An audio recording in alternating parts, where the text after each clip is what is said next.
Right now, yeah. Can people hear me? Okay, sorry. So again, welcome to CB2's October Street Activities and Resiliency Committee.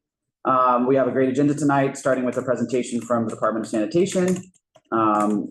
Thank you for joining us, and then we'll be following that with street activity applications, and then finally our last agenda item is discussion of district needs and budget priorities. Let's go around the room quickly. I'm Will Benish. I'm the chair of the committee. We have Erica Olson, Amy Brenna, Eddie Siegel, Brian Pape, and Ryder Kessler. And so without further ado, let's get started. Do you want to go ahead and introduce yourself? I don't see anyone on my committee. So without further ado, please go ahead. Great. Thank you. Hi, good evening, everyone. My name is Marissa Yanni. I am the Manhattan Community Affairs Liaison for the Department of Sanitation, here just to give some 3 brief updates and answer any questions y'all might have about my updates. I'll go through each one and then see if there's any questions. Some will hit harder than others, so we shall see. Number 1, what just started is curbside compost. Curbside compost started. This expanded now from Queens and Brooklyn. Now we're here in the rest of the boroughs, Staten Island, Manhattan, and the Bronx. It started yesterday technically, so whatever starts this week. So if you have any compost, put it outside your house on the same day as your recycling day in a bin that is labeled somehow for compost. On here as well, it tells you what you can compost: yard waste, food scraps, and food soiled paper. Just to keep that in mind. You can use any bin that you want. If you didn't happen to get one of our brown bins, totally fine. If you have a bin already, use a bin, label it for compost. No more than 55 gallons, although I don't think anyone here is really going to buy a large bin like that. Those are pretty big. Just to keep that in mind. Enforcement is going to start in January for yard waste. And yard waste is not a huge issue here in Manhattan, but it is in the other boroughs. And then starting in spring 2025 is when food scraps is going to be enforced. So just to keep that in mind, if you all didn't start yet, you want to get into that habit. I know it's kind of new, specifically here for CB2. Just so you know, that does start this week. And I'm happy to answer any questions you have about curbside compost collection. Before I get to the other 2, then we're going to get confused. You tell me who goes first. You're in charge. Go ahead. Just a question. So should you, I know this is a dumb question, but do you ever line the containers with plastic, or you just, so all the compost should go into a plastic bag? Yes, dear God, do not just put your compost in the bin. Okay. Please don't do that. It won't be Just- good for anybody. Don't do that. You can either put one liner in there and just keep dumping it in, depends on how you feel. Or I do this in my house, it's little bags of it, like every night after done doing dinner, then I put a bag in, so it's multiple bags in my bin for the week. It's really up to you. Either way, we're gonna open up those bags and take everything out, and no plastic is gonna be added to the final product of the compost. So do not worry about that. I know it's odd to do the plastic. We're hoping to get to a better space. Technology has not caught up to us. We're still gonna use plastic bags for that. Or a paper bag, that's up to you. If you have a paper bag, you can use that as well. Go to the grocery store, that's what they're giving out now anyway. Okay. Go ahead. Can you tell us when the containers have to be put back in the homes after it's been picked up? For a bin, for any bin, All the technically. bins, recycling, regular garbage. Give me 1 second. And it depends on what time it's picked up. If it's picked up in the morning, you have until like noon. If it's picked up later in the day. Oh, son of a gun. This is like sanitation 101, but this one I always forget. Before the end of the day, without a doubt. Can you let me get back to you? Because it's literally on our website. I just want to mention to you and to the rest of the folks that are here and online that I took the latest seminar that was given, I think it was on Thursday. The Department of Sanitation gave us a seminar about composting and Oh, the info session. Yes. Great. Okay. Thank you for. And the question was asked and the response was till 9 o'clock. So if someone goes, homeowner, right, puts out their bins, garbage gets picked up, person doesn't get home until 7, 8 o'clock at night because most people work. Yep. And they're not home to treat. And they said they would not be giving us a violation for not storing the thing. So I wanted to make sure that everybody's on the same page. Right, so as long as, right, so if it is, again, if my colleague had said that, then that's the correct answer, because I don't have it in front of me, they would have had it in front of them. Sure, if it's 9 PM, it just, everything's gotta be back in from 9 PM. If that was your collection day, we're not gonna be collecting from you at 9 PM anymore, because pretty much we'd be done by that point. Just gotta bring them back to where, to their reset, wherever they're supposed to be. Okay, so I have other questions, may I ask? As long as they're about compost, Yeah, we're I gonna have start two with other updates to composting give. and then we're gonna go through the others. So do you have something on Compost. composting? Great, Yeah, go ahead. compost. Okay, so many households, especially small buildings, do not have a place to store the bins. So for instance, let's take a block that has storefronts, tenants living upstairs, storefront on the bottom. Now you're gonna have garbage cans, this guy, recycling man, all these cans, that bins that were gonna be out. Where does one put one when the sidewalks are very narrow? And therefore, if you put them, which they said, within 3 feet from the building line, Correct. then there may not be enough sufficient space for people to walk by. Pedestrians need access to the sidewalk. Correct. So where does one put these? You can put it within 3 feet of the building line. That is 100% the answer. That's the main answer that we're giving to everybody. If you have a specific block that you feel, whether you live there or not, that you feel it's way too narrow, let me know. And then we will send an inspector and we'll check it out and see if there's another option. That was my other question. Will you send an ambassador? I call them ambassadors. I'll come. I don't expect anyone to go and give a violations out because trying to comply with the law, don't give us violations, but help us comply with the law. 100%. If you let me know what that block is, either I'll go, the superintendent will come, the supervisor will come, so figure it out. One I'll always size- come first. But one size does not fit all. In New York City, no size fits anybody, right? I mean, it's a good question because we talk about with street activities, like SAPO requires a 5-foot pedestrian walkway. Right, So like it's feasible that there's sidewalks that are so narrow that you can't even maintain that. So correct. it would be good if there's some sort of exception process. Exception process, I can't answer that. I can't say that, You'll but send someone to look at it. let's at least look at it and see how we can help. Okay. Or we'll make a police system. How do we get a hold of you, young lady? I will give you my card before I leave because it's all the way over there. And I'll leave one here and everyone can take a picture of it. Anybody, I don't care who, Okay. anybody can take it, Great. Thank you. We really appreciate that. of course. Any other compost questions? So I actually had a question. So, can you just remind me, I could probably find this online, but, what is the compost requirement for businesses? Is there one, or is this purely only for residential? No, businesses started a while ago. Yeah, so they already Already require, been it's already required. If they produce things that go in the bin, it's gotta be in the bin. Okay, okay. got it. They're a food store specifically, they gotta do it. It's gotta be That's separated. right. Okay, If it's a jewelry store, I don't care what they do. No, I do care what they do. Um, I just, sounds good. And then this is, I'll have another question, but it's more broad, so I'll wait till the end. I have a question. You said food scraps will start to be enforced when? spring 2025. What does that mean for a big building that any tenant could not be doing their food scraps? Yes, that does get a little complicated. The building at least needs to have an area designated for compost. You need to at least have the option, that's first and foremost, and putting out bins. If you're a large building and you're not putting out any bin at all that's designated for compost, then I'm a little worried. If one person throws out an onion in their trash, I may smell it. But if I see you have the bins out, I don't think we're gonna really come knocking on the door to give you $500 worth of violations. Yeah. I don't think we're gonna do that. I know we're not there yet, but I don't think that's going to happen. But I need to see that you're trying and that something's in there, because if in a big building, no one's eating, then that's also a problem I want to talk about. So I need to see something in a bin at some point. Got it. A leaf, an onion, something in that bin.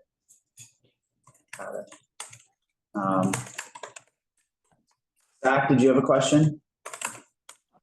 Yeah, thanks. Well, I have a few program level questions, but some individual questions. So I'll do the individual ones first. What should people do if their buildings are not yet or do not currently have a plan to put out compost bins? Like who should tenants contact? What's the process for that? And do buildings actually have to do anything until April, or when the enforcement starts in next year? We still want people to do it. We still want them to start early because you want to get in that habit. When I leave my card, I will make sure that folks give that to you as well. Just punt them over to me if they know in their building it's not happening. I don't want to get anyone in trouble. but then we'll at least talk to the property or to the building owner and be like, hey, do you just not know how to set this up? Do you just need the info, what are you missing that you're not doing it? Did you not know about it? Which is somehow also a possibility. But we'll be able to help before we start, dealing with enforcement. It's gonna take time for everyone to get in this habit. It's brand new, for most of Manhattan at least, for sure. So just to follow up on that, is the process for that's one thing for us to reach out to you, but you also want us to share that with our community members. I mean, this is literally a conversation I had with my building today, that they know there's this mandate, but it does not seem like they're likely to put out the bin. So curious on a community level, what we should tell our friends in other buildings who they should contact in this similar situation. Yeah, that's my job. So yeah, so me. Okay, That's good all to I do. know. Yes.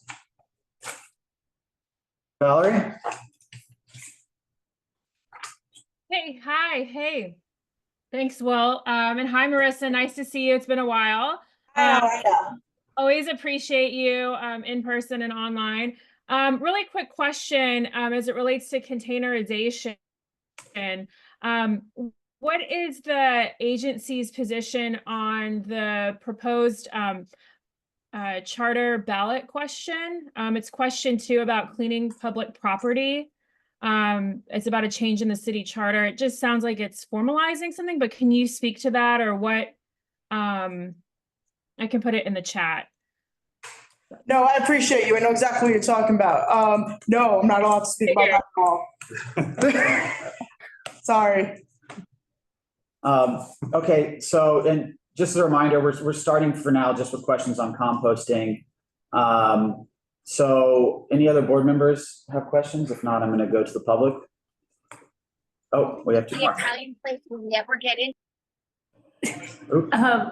Are we still doing what's the orange bins? Are those being kept as is, or are those? Smart compost bins? Yeah, are those going to be just replaced for this program? I haven't been told yet what their future is at the moment. That team is still working on them, as we received any problems with them, they're still handling that. So sadly, we're gonna have to wait and see. That I am not sure, but I hope at least it will be there for a little bit, at least for some buildings that haven't been on board. It's But also for right nice now, when they're you're there. like eating and you're walking instead of throwing it in the trash. Yes, thank you. I appreciate that you do that. Sure do. So the compost bins are plastic, correct? So, yeah. Rats will eat through anything, cement, they'll eat through anything to get to their Did you food. just do a rat academy? I have done Oh, you've hundreds done all of They them. through cement? Yes. I have done so many 100%. that I could teach the class. But anyway, so my question to you is, being that these containers are not rat proof, right? Because nothing except for metal, and they Sure. still can eat through metal if they need to. Why isn't the garbage, including the compost, because that's what we're talking about, why isn't it picked up at a reasonable time, at reasonable days? For instance, I'm supposed to put out my garbage at 8 o'clock at night. Yes. The truck doesn't come until the next morning, maybe 7, 8, 9 o'clock in the morning. Okay. Rats are nocturnal animals. They go out at night to search for food, right? So why does the Department of Sanitation pick up the garbage 6 days a week like they used to once upon a time? You're probably all too young to remember, but I remember that. And why doesn't it get picked up between 8 and midnight, when before midnight buffet for the rats? That's a good operation question. So technically we operate, I think, as you know, 24/7. We operate every single day, all day. So while you're putting yours out at 8 p.m., you can put it out at midnight if you want. We assume people are I sleeping at that understand, time. but it's still gonna be You can held put it out at over. midnight. Correct. Our first shift will start, first shift of the day is midnight to 8 a.m. We have been moving a lot of collection to that time. It may not have been on your block, but everywhere else in the city, we have been starting collection at that time too. We also moved up the second shift from 6 a.m. to 5 a.m. So 5 a.m. to 1 p.m., we've been doing collection as well. I'm glad you want it super early. I'll be honest with you, so many people don't want it at If 5 we want to get rid a.m. of the rats, we have to pick up the garbage I'm with you. I would love before midnight. to do it at that So time. how can we get our community, which is the one that we're involved with here, Right. to do that for us? It has to be done if we want to eradicate the rat infestation. I cannot say that we're going to completely change our whole operational function to satisfy one community board district. That I cannot say that we can do. We can have folks in your district put it out even later. You can put it out at midnight and get rid of those 4 extra hours that they would have to eat. I don't know who would really want to do that, but everyone has that ability. But starting at midnight, that is when I can start collecting from your house. And again, that is when a shift starts. And we have been collecting, just not on your block, but on other blocks all around. And that may change. When snow starts, when we go into that operations, it changes when we pick up from other blocks as well, and it will come earlier. But we have shifted a lot of collection to earlier in the day. We have. So why not 6 days a week instead of 3 days? So we don't have all the garbage accumulating as has been happening since that strike once upon a time. Okay, that was a long time ago. Doesn't matter, but still, you know what? Everything is a cycle. That is a union issue. I cannot speak of why we're not collecting a garbage from one person's house 6 days a week. I don't think we would ever have the manpower for that. Manhattan gets 3 days a week. I'm in Brooklyn. I only get 2 days a week. So it's even less. Manhattan gets the most service for pretty much everything. Corner basket service, the service residential collection service as well. You are getting the most. I don't know. Yeah. All right, Okay. Take it back. We'll move. This is not to talk about the number of pickups we're talking about. I understand. That's an issue that's been around for a while, right? We've talked about that in the past. So let's move to the specific questions on composting. Okay, does anyone in the room have a composting question? I got gentleman next to you. Yes, go ahead. I live nearby. It's Greenwich Village Landmark Historic District. I live in a small house. And we have room for possibly one black 35-gallon can. There is no place to put the other cans that block the window. This is a legal fire escape from the cellar. This is the front of our building. If we're required to have 3 cans, they're going to be at the curb. There are 10 small buildings on our block. That'll be about 20, 30 cans next to the cars on the sidewalk all the time, or most of the time. My neighbor has had his garbage can stolen 3 times. So we can lock it up near the house, but then you put it out on the street and it has to be unlocked because how the garbage is going to do it. Right. We also have, unfortunately, a large number of homeless people. One fellow who seems to grab a garbage can, a rolling can, he thinks it's his suitcase, he rolls around town with it. What do? We need help with that. Can I just see this picture real quick? So right along here, is this part of your building? That's the You front. could leave them there. Up That's against terrible. I mean, I'm not saying it's not a great idea, but you could leave them here. Or is this, and then that's going down here? this is going down. I can Got put it. one inside. One. Okay. Yeah, what do I do with the other 2? And it's the same for hundreds of buildings in Greenwich Village. And it's a landmark area. It's not, Right. yeah, we all want to control the rat problem, but we also don't want to destroy a historic district. 30 cans sitting out either in front of our building or on the curb. It's a mess. There must be some other solution. The city, the bins that you unlock with your phone are wonderful. They work very well. East Side Recycling used to come to Sheridan Square 1 day a week. You'd put out your compost, pick it up. It was very neat. That worked well. Why can't we do the bins that you work with your phone? If you need to have separated for garbage that's only food scraps and it was no dairy, no meat, Right. then put a second bin right next to the first one, paint it brown and work it with your phone. But this situation for small houses is terrible. Gotcha. I'm going to give you my card because we're talking about your specific block, and then you and me will chat offline. Well, we got a lot of blocks in the village and a lot of historic. 100%. I Yeah. want to respect the time of the board Yeah, and the absolutely. committee. And actually, it's a great segue just to my next update. And then I will definitely give you my card and we can chat. Okay, 100%. excellent. Yeah. Okay, There was a similar question also before you walked in, and she's basically said she's gonna make herself available, which is very, very nice, yeah. I couldn't find this place, by the way. When you sent out a notice, and Google Map didn't show it, I had to ask a delivery man. Sorry about that, well, glad you made it. can I move on to the next I update? just saw one question. Oh, okay. Sorry. I'm gonna No, I didn't. I can't. Laura, do you have a compost specific question? I'm promoting, excuse me. Hi, thanks. Yes, I do have a compost. I understand living in Soho, a lot of the old Soho buildings are gonna have the same problem. We have no place to store the bins inside. And to put it outside, we can't do it really within 3 feet of our building line because it's the store window, our tenant in the doorway, and the doorways to get in. Plus there's there's a platform there. So it becomes, we're gonna figure out the logistics of it, but it's not easy. My question deals with, Rocio asked a lot of the same questions I was gonna ask, so I don't have to go there. And thank you, Rocio, you are my new hero on this. I wanted to know about the composting itself, because my understanding is that some of it goes, or most of it goes into biofuel rather than making soil. Is that correct?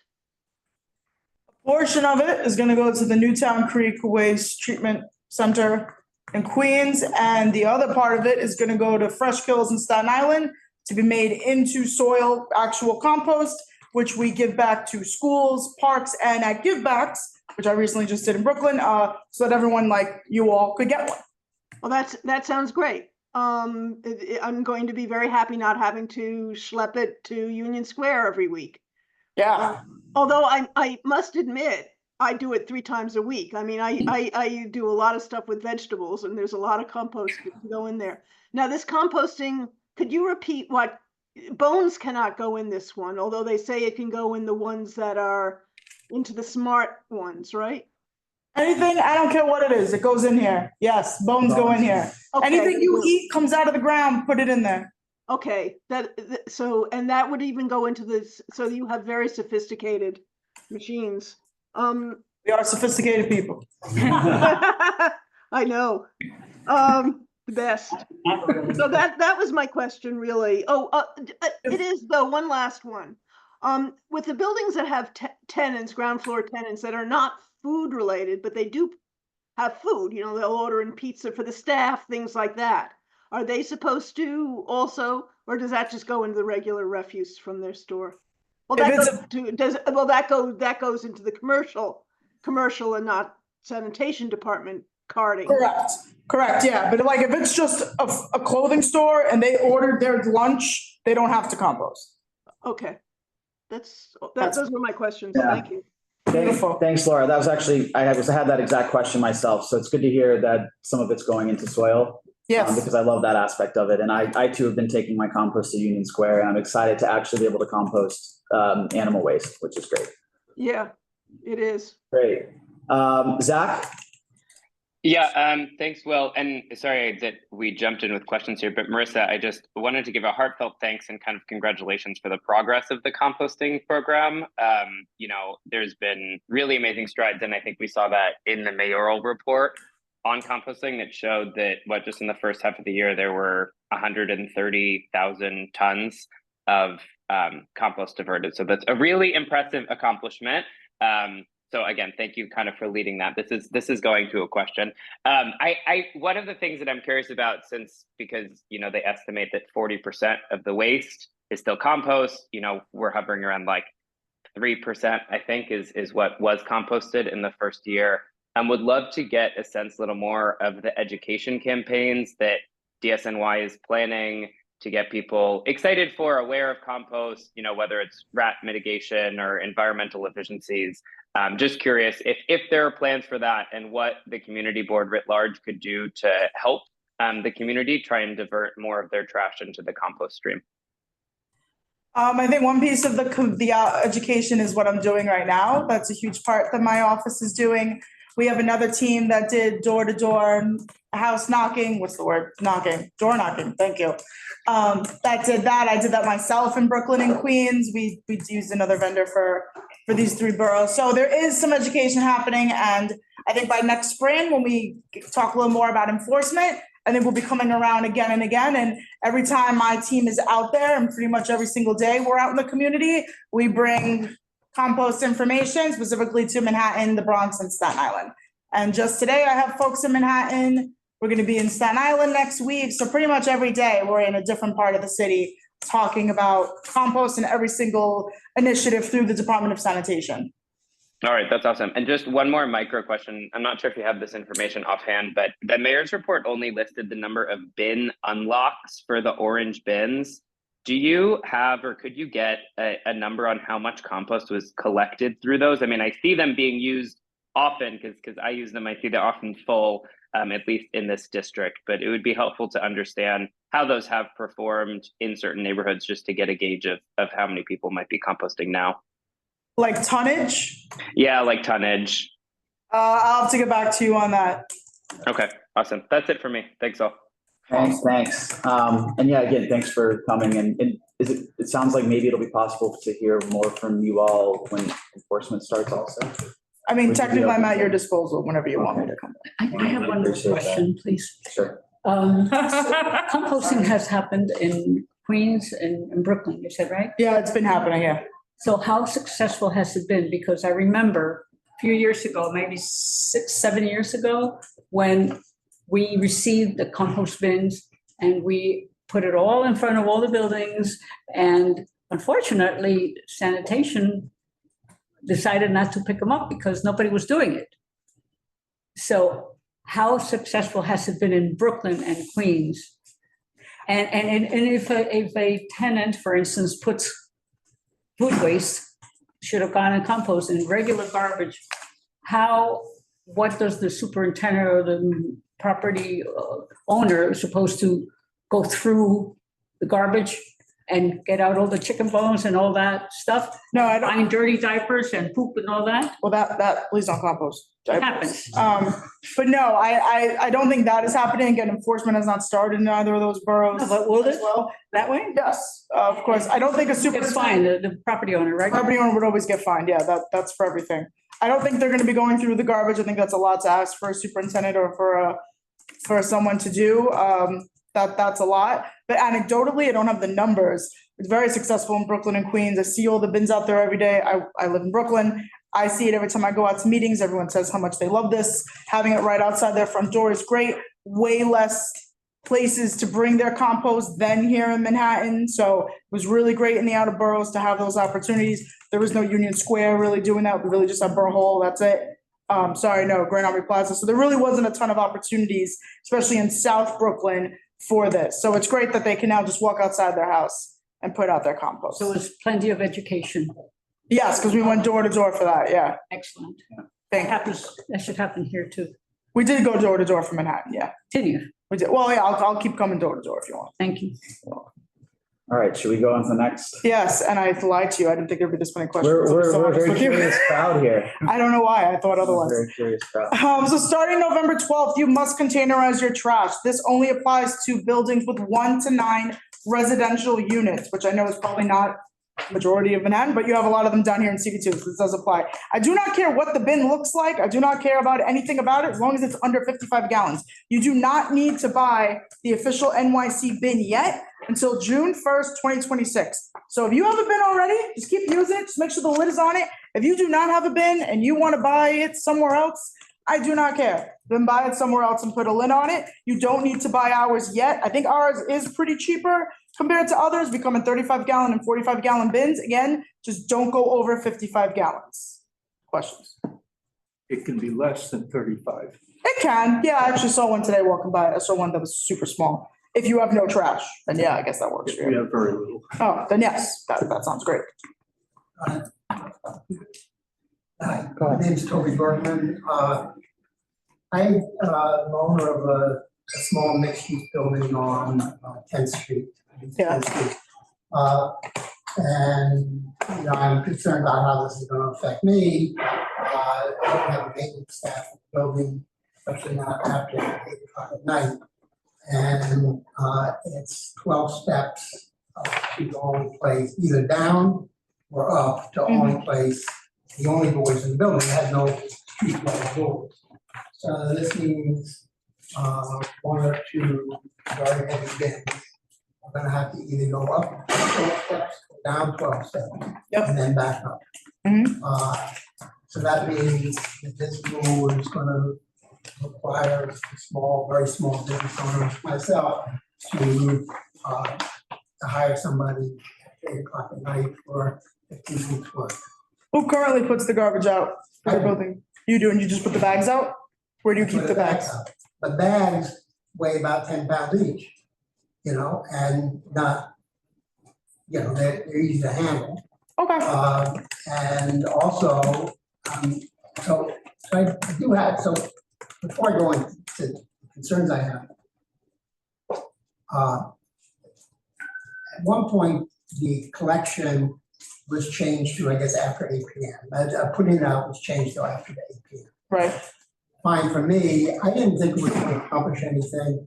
It was a miracle, completely took care of the trash problem on our block. Right. Not every block is the same.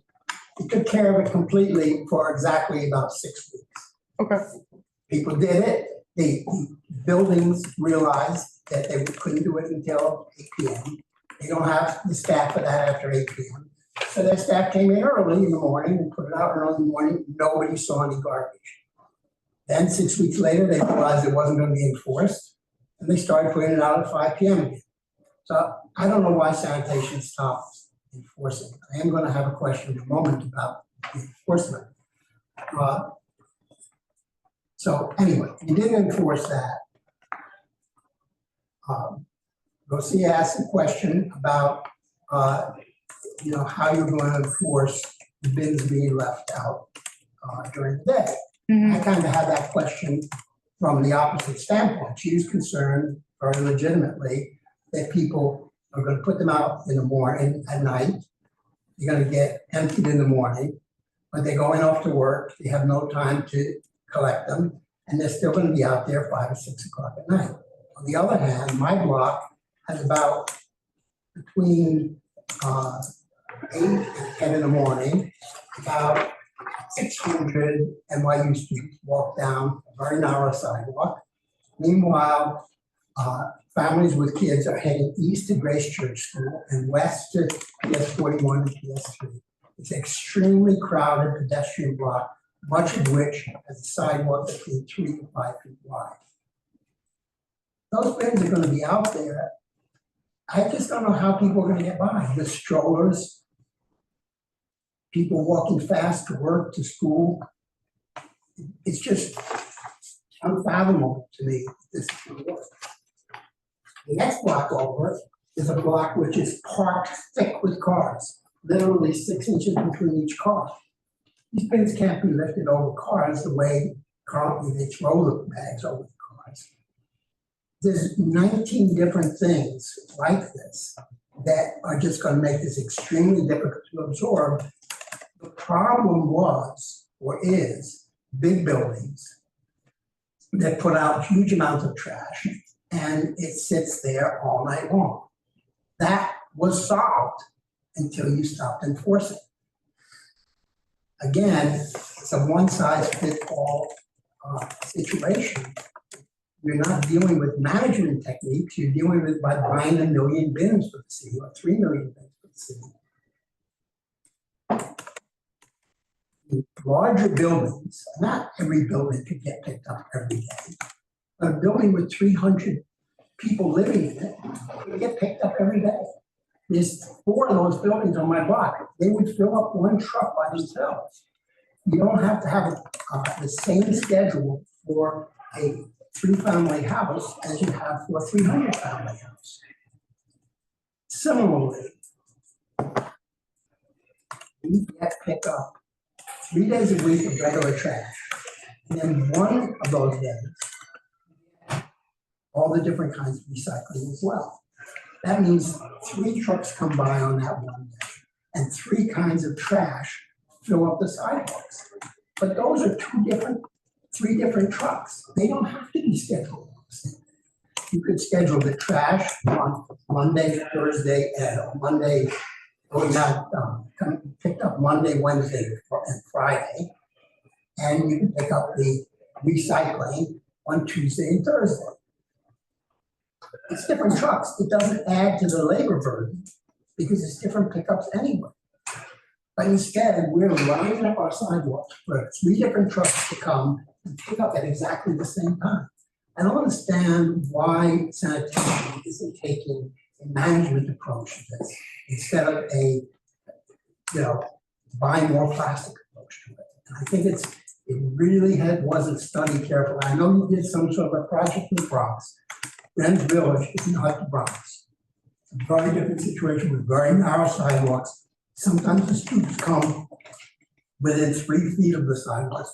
We don't have street level entrance to buildings. It's just, you're doing something that's going to make life very hard for people. I don't think it's going to be all the life for pedestrians. I don't expect you to answer all that. I know it's already been decided. I don't expect you to answer any of it, to tell you the truth. Oh, okay. But I think it's, How about That's carrying? I have a question. What about the heavy, like carrying heavy bins? I would be curious to hear the answer to that question. Right, so there's gonna be a learning curve for absolutely everybody. I totally understand that not every single building, especially buildings that are in historic districts that are landmarked, this is gonna be incredibly difficult. I'm speaking for the whole. In 5 years from now, I'll be 82.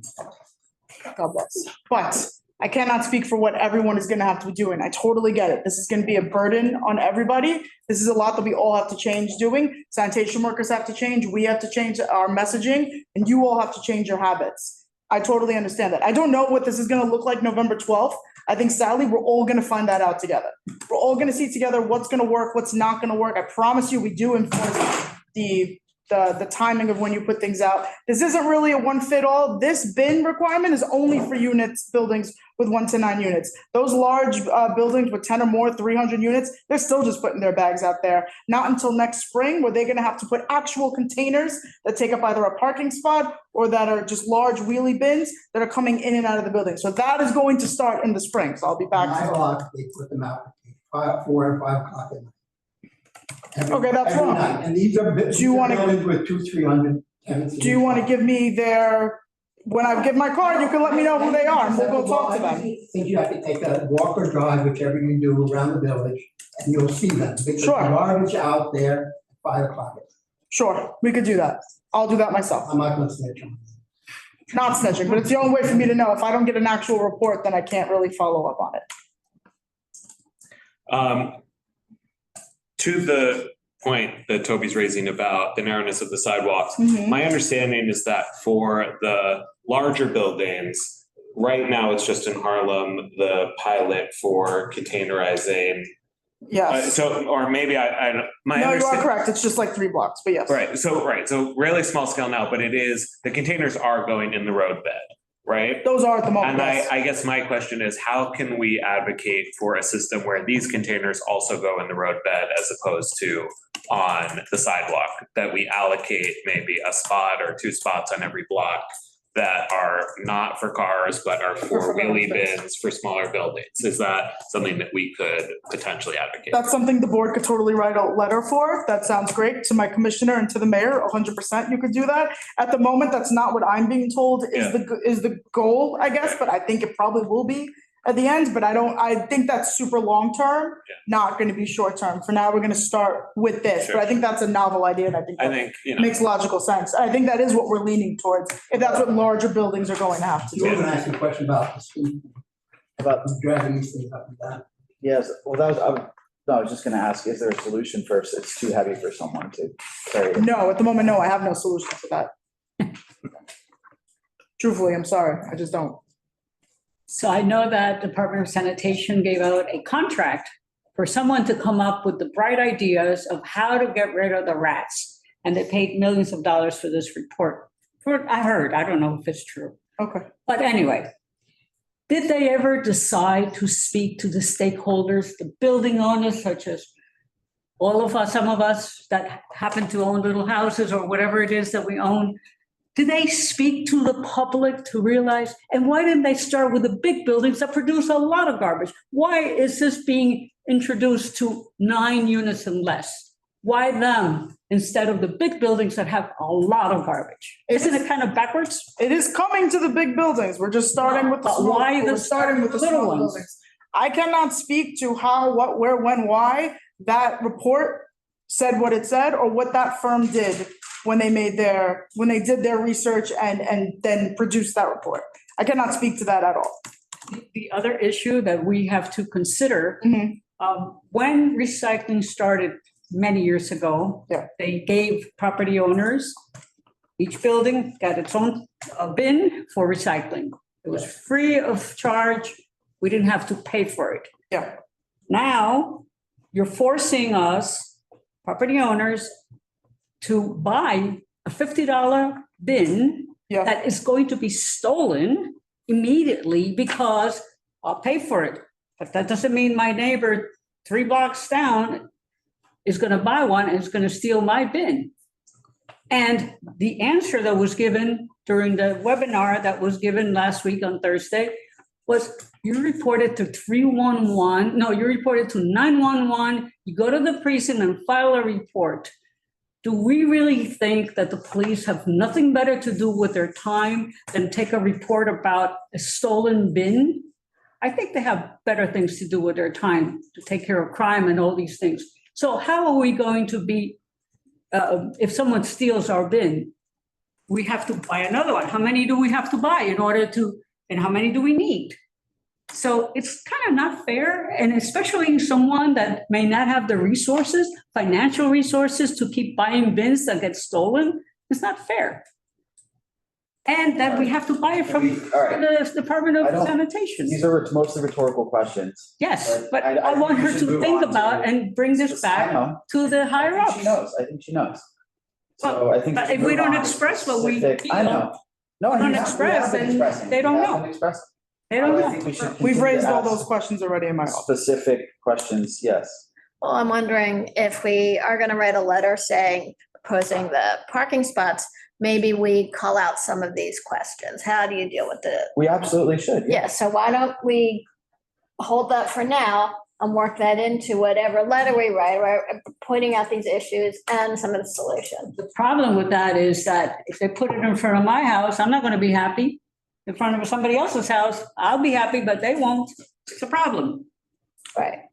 I would like to see underground containers, but I don't know how possible. Oh, good luck with that. I've seen that in other cities. I don't know if you've seen what's underneath our city, but I don't think that's possible. Yeah, But not in Manhattan, no yeah, offense. there's a lot of infrastructure under the streets. I have a question. Yes. Just going back to what Rocio and Toby have brought up, when, I'm sure you've watched, we see this with the commercial carters all the time, picking up trash. When the sanitation department just dumps the bins back on the street, they're on their side, Mhm, when they go down the block, and it just stays there and it blocks the sidewalk. mhm. Whose job is it to ensure that they're standing upright and not blocking the sidewalk? Technically, there's 2 parts to the answer, so don't come at me first. The first answer is the property owner is responsible for the sidewalk and 18 inches into the curb to maintaining it to be clean and keeping the sidewalk clear. Now, with this new rule, we will be training our sanitation workers that will be notified at roll call what proper procedure will be for when you are going to a home that has a bin, specifically in areas, like I'll say out like in Queens and stuff, right? Single family homes, a lot of them use bins already. And they have space, right? You don't have that here in Manhattan. So Manhattan is gonna get a bit more of an education than some of those outer boroughs. But we will be talking to sanitation workers. We have a new crop of sanitation workers that just started. Everybody will get that reminder and get that education. But the ticket writing window is what, at 5 in the afternoon? So nobody gets a ticket all day long because they're allowed the conditions that exist on the sidewalk, right?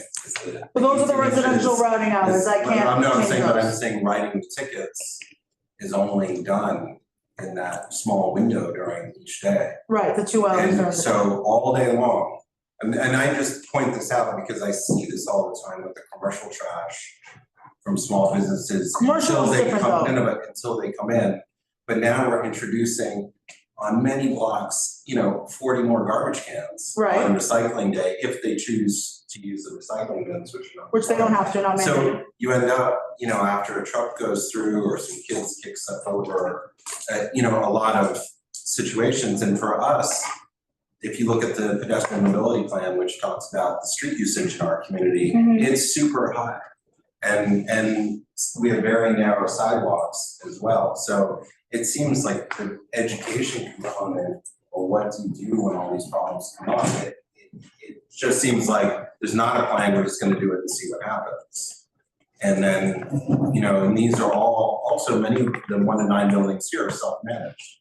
There aren't supers, there aren't anybody else to do this. Right. So somebody's left for work, often the pickup times, especially recycling, is often later in the day. As to Toby's point, you have these trucks all coming through at different times. So, I mean, it's a real issue on a lot of our narrow streets, particularly to the west of where we are now. And bringing that up. I mean, that's what, this gentleman here, just showing you pictures. I mean, these are all the real issues, but. Agreed. All things that my office and my team have brought up, and all things that we discuss quite often.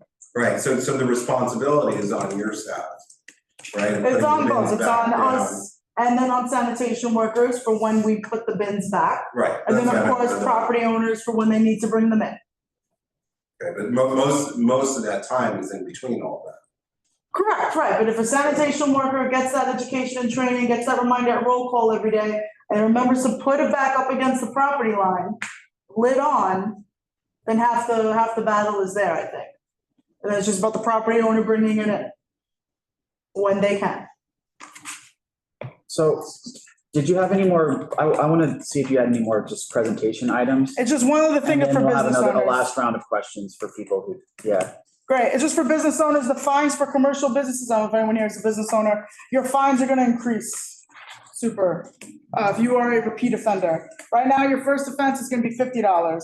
Then your second offense and everything after that was $100, that's increasing. Second offense is gonna be $300, and then your third offense and everything after that will be $500. So just to keep that in mind, that applies to sidewalk obstruction as well as general cleanliness rules.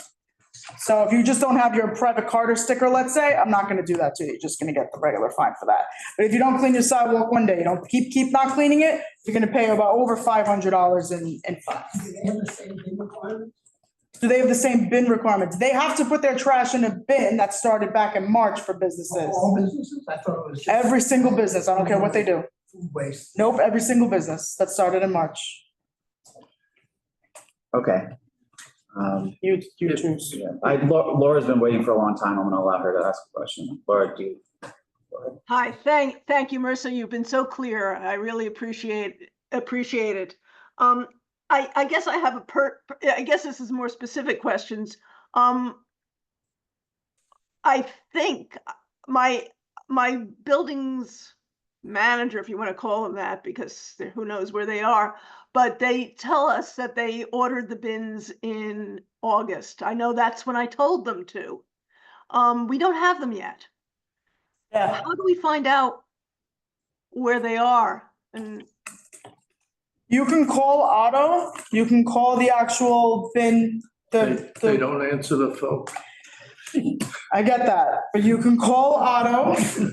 And there's also a form on the website. And when I give you my card, you are more than welcome to give me your order number, and I will see what I can do on my end, which is one thing that I did today. okay, I'm actually starting to get the impression that she did not do the order, because I asked her for the order number. I asked her for the order number. I haven't heard from her for 5 days since I asked. So, but anyway, that being what it is, I do have a question, and I guess it's another problem of being around here with the narrow sidewalks, which is for those buildings that are participating right now. They're small buildings, but they have a restaurant on the ground floor. On recycling day, it's going to be frontage of 25 feet at the most. How is that? I mean, I'm just putting it forward as another issue about bins. I mean, I walked around the community today and I was tripping over restaurant bins at 3 o'clock in the afternoon that were out there because they're not being put away by restaurants. Probably because in the same buildings we have no place to put them. My building is lucky, we actually have an alleyway. So we'll probably be keeping our bins in the alleyway, but we will have to hire someone to wheel them 200 feet to where our trash collection is, because the alleyway opens up on a different street. It doesn't open up next to our door, it opens up around the corner, to the edge of the thing and around the street and then whatever. But that's doable. I just wish that the new zoning would require new buildings to have alleyways.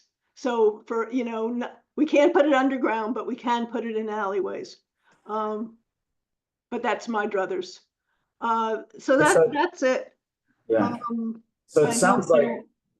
I was just gonna say, it sounds like what people should do, because there's so many specific situations, is if there's like a specific issue like that, where it's like not enough space between the sidewalk and the stoop and the curb, or if it's shared with the business and there's a problem that you can't literally fit all the bins, they should reach out to you and you'll come look at the specific site. Is that right? Sure. Yeah. That would be great. It Thank seems you. like there's certain things that are just gonna require, individual judgment and try to figure out a solution. Yeah, the fact of the matter is we're 6 families. 4 of us are in their 70s and 80s in age. We can't really handle this. And this is going to be, in addition to spending the $50 a bin, we're also going to be having to hire someone to do this job for us. And they're going to have to do it, Can I just clarify the thing about the commercial, because I do have a commercial tenant who I've given advice to, and I want to make sure it's the right one. It says, all trash, food, toilet paper must be in a bin with a secure lid and set out at the curb for collection. Then it says, this requirement does not apply to recyclables, metal, glass, plastic, or clean paper and cardboard. So it's only food waste that And your has to trash. be in the bin. Yes, and trash. Well, trash is either, clean paper is not trash. Right, that's your paper Exactly. recycling. Right, but commercial is a little different. This is like an office, so they don't really have food waste. All right, but then they have regular trash. They put that in there. They got to put in a container. Anything in the trash has to go in a container for a commercial business. Okay, but if it's recyclable. Then they can go in a clear plastic bag, correct? That is correct. I have a question on the commercial fines. Are those, Okay. like in Toby's instance, would the commercial fine go to the tenant or the building owner? If it's like an office, I get like a sidewalk restaurant or something, I get that. The tenant. It's gonna go to the business itself.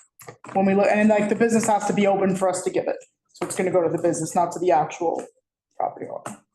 I have one last question. All right, and then it's been almost an hour, so. Sorry. And I'm really sorry, I didn't think it would be. My last, I really didn't think. I had a feeling when you kicked. I was like, there's no way, man. 45 There's minutes no plus. way. it's educational, so we need to learn.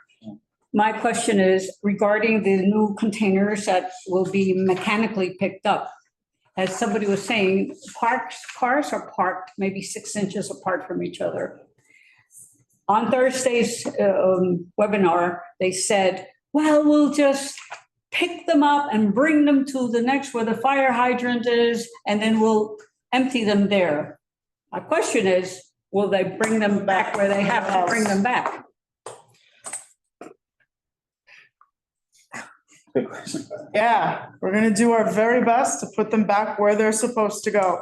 Because I cannot answer every single question on what each and every single sanitation worker is going to do on their route. And we're not gonna be using the tilts until 2026. So we don't have Put her to in the worry about corner. that right now. Well, not for me. We don't have to worry about that at this very second. When you put your bin out starting November 12th, all sanitation workers are gonna be reminded of this rule. We're all gonna have training, we're all gonna have our education, and they're gonna be ready to go. If there's any kinks we gotta work out, we will do that. And you will have my information and you will send it to me. And I will call the district's office and I will speak to the superintendent and I will see what's going on.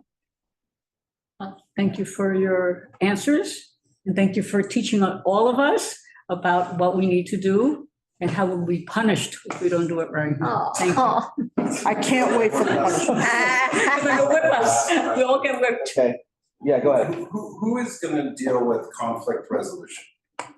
And I bring that up What do you mean because, by conflict resolution? because we, right now, this occurred to me, because this conversation I've had many times, we're now in the process of licensing roadbed dining sheds. And Okay. many of those are in front of small buildings. Roadbed dining sheds extend the full length of the businesses, or the buildings in Yep. many cases, maybe 18 inches on one side. Mm-hmm. Those are open past 8 o'clock. When a residential building suddenly is bringing out 3 or 4 bins or 5 bins and having to put them along the curb, this is right next to people eating. Literally. Yeah, we've been dealing with that for a while. And it's in the spaces then that the business is gonna say, hey, whoa, wait a second, this is my space. What are you putting this here for? And in some of the cases, they may not be very wide. So there's no access into the outdoor dining.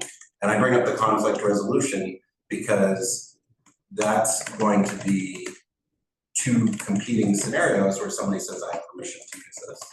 The other person says, this is the law.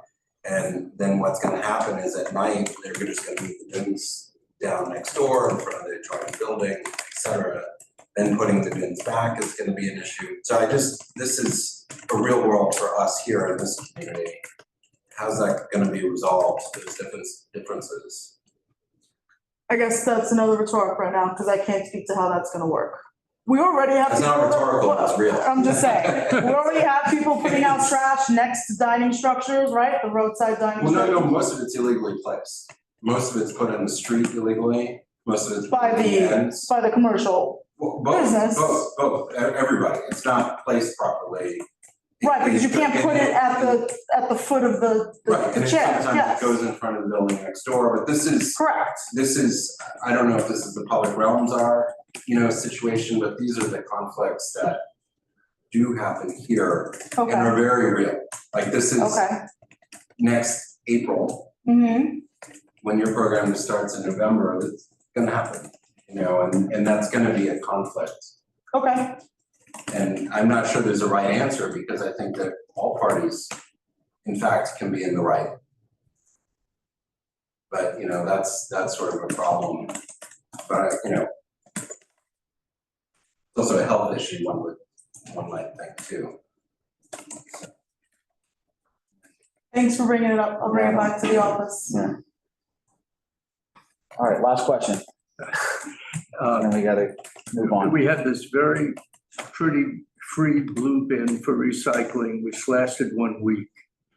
And we put these other bins out. Are we gonna get a ticket while waiting for another bin to come in? And also with the compost, if we use these very smart bins that the city has put out, why do I have to have one in my house? I take it there all the time. It works very well. You're gonna keep doing that until next spring, when enforcement starts, because I don't know if those bins are gonna stay there. I don't know how long they're gonna stay there for. If we have this in front of your house, I don't know how long those bins are gonna stay. And you said you have a blue bin, but that's for No. recycling. Well, Recycling doesn't have to be in a bin. right. So if you just have it out in a bag, that's totally fine, and I can get a ticket for that. Okay, but the orange bin, not this one. Yeah, the ones that are in the street with your phone. Right, the smart compost bins, yep, They're great. thank you. And why can't we just use those instead of having compost? Well, it kind of wouldn't be fair that every other borough but Manhattan gets like curbside compost collection. So I want to make it fair for everybody. But couldn't you just always take your compost to a bin and then you would have no compost to put out? That's what I'm asking. I don't know how long those bins are gonna So be you're there, saying they because might the take end those away? goal, the end goal was always curbside collection. That's always been the end goal for the Department of Sanitation, for you to just walk right outside your house and plop it right outside. These smart compost bins were put in as we were waiting for the service to start in Manhattan, in Staten Island, and the Bronx. It's wrong. The difference is most of us don't have yard waste. Yes, I know. Majority of Manhattan doesn't have yard waste. You never had leaf collection. Yes, 100%. All right, You've been very generous with your time. No, you've been very Thank you. generous with your time. I'm gonna give you my card and then I'm out of Yeah, there. again, this is a really important conversation, so thanks for coming. Of course. There's Lots of questions, Not a problem. and it's good to know that you will be here for us, and we can. Well, now I don't know. Yes, whatever you need, doesn't matter. All right, Great. thank you so much. Thanks a lot, everybody. Thank you. Thank you. Yeah, just give me a second. I just gotta actually find them. All right.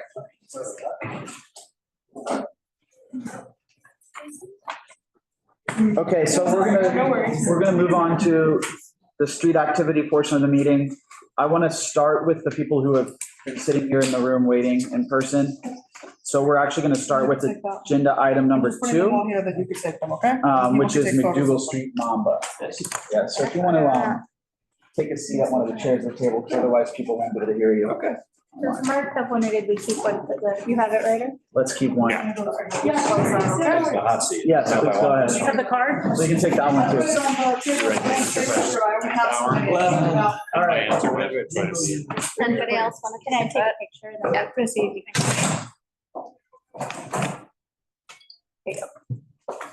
Thank you. Okay, so if you want to go ahead and introduce your event and give us an overview, and this is agenda item number 2.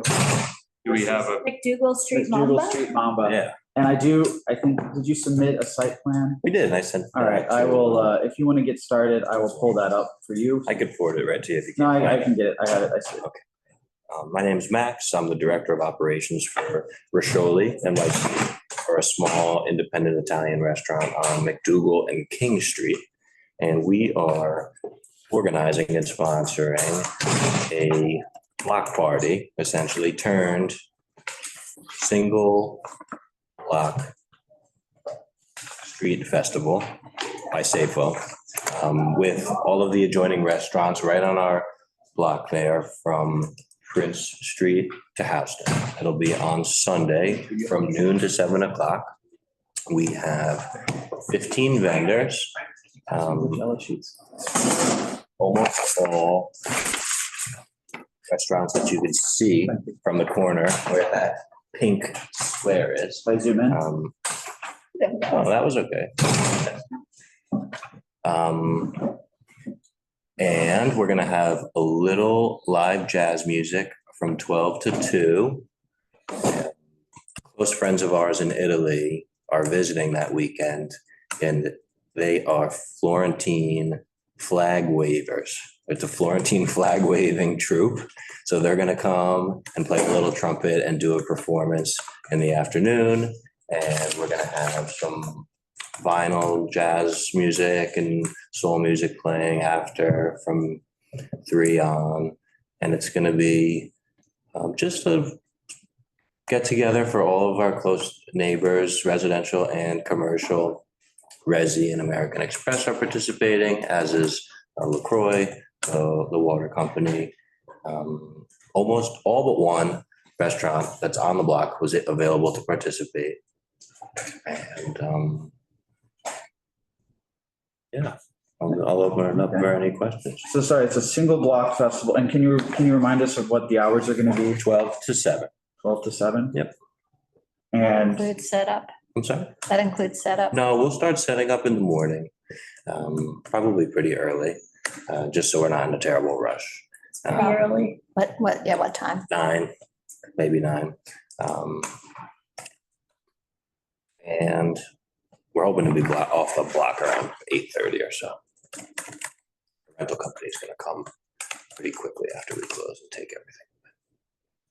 And so what elements are actually going to be on the block? So you're going to have a stage or just performers on the street? No, we're just gonna have, Acoustic? it's easier to explain, like, for some reason when I'm looking at that. Sure, I can that pull it site back plan, up, sorry. Pull back up for you. At the entrance of McDougal, there's a little McDougal, what street, what's the cross house street? at Houston and at Prince. There will be 2 tables for guests to check in. It's a totally free event. You don't have to check in. But if you check in, you get a t-shirt.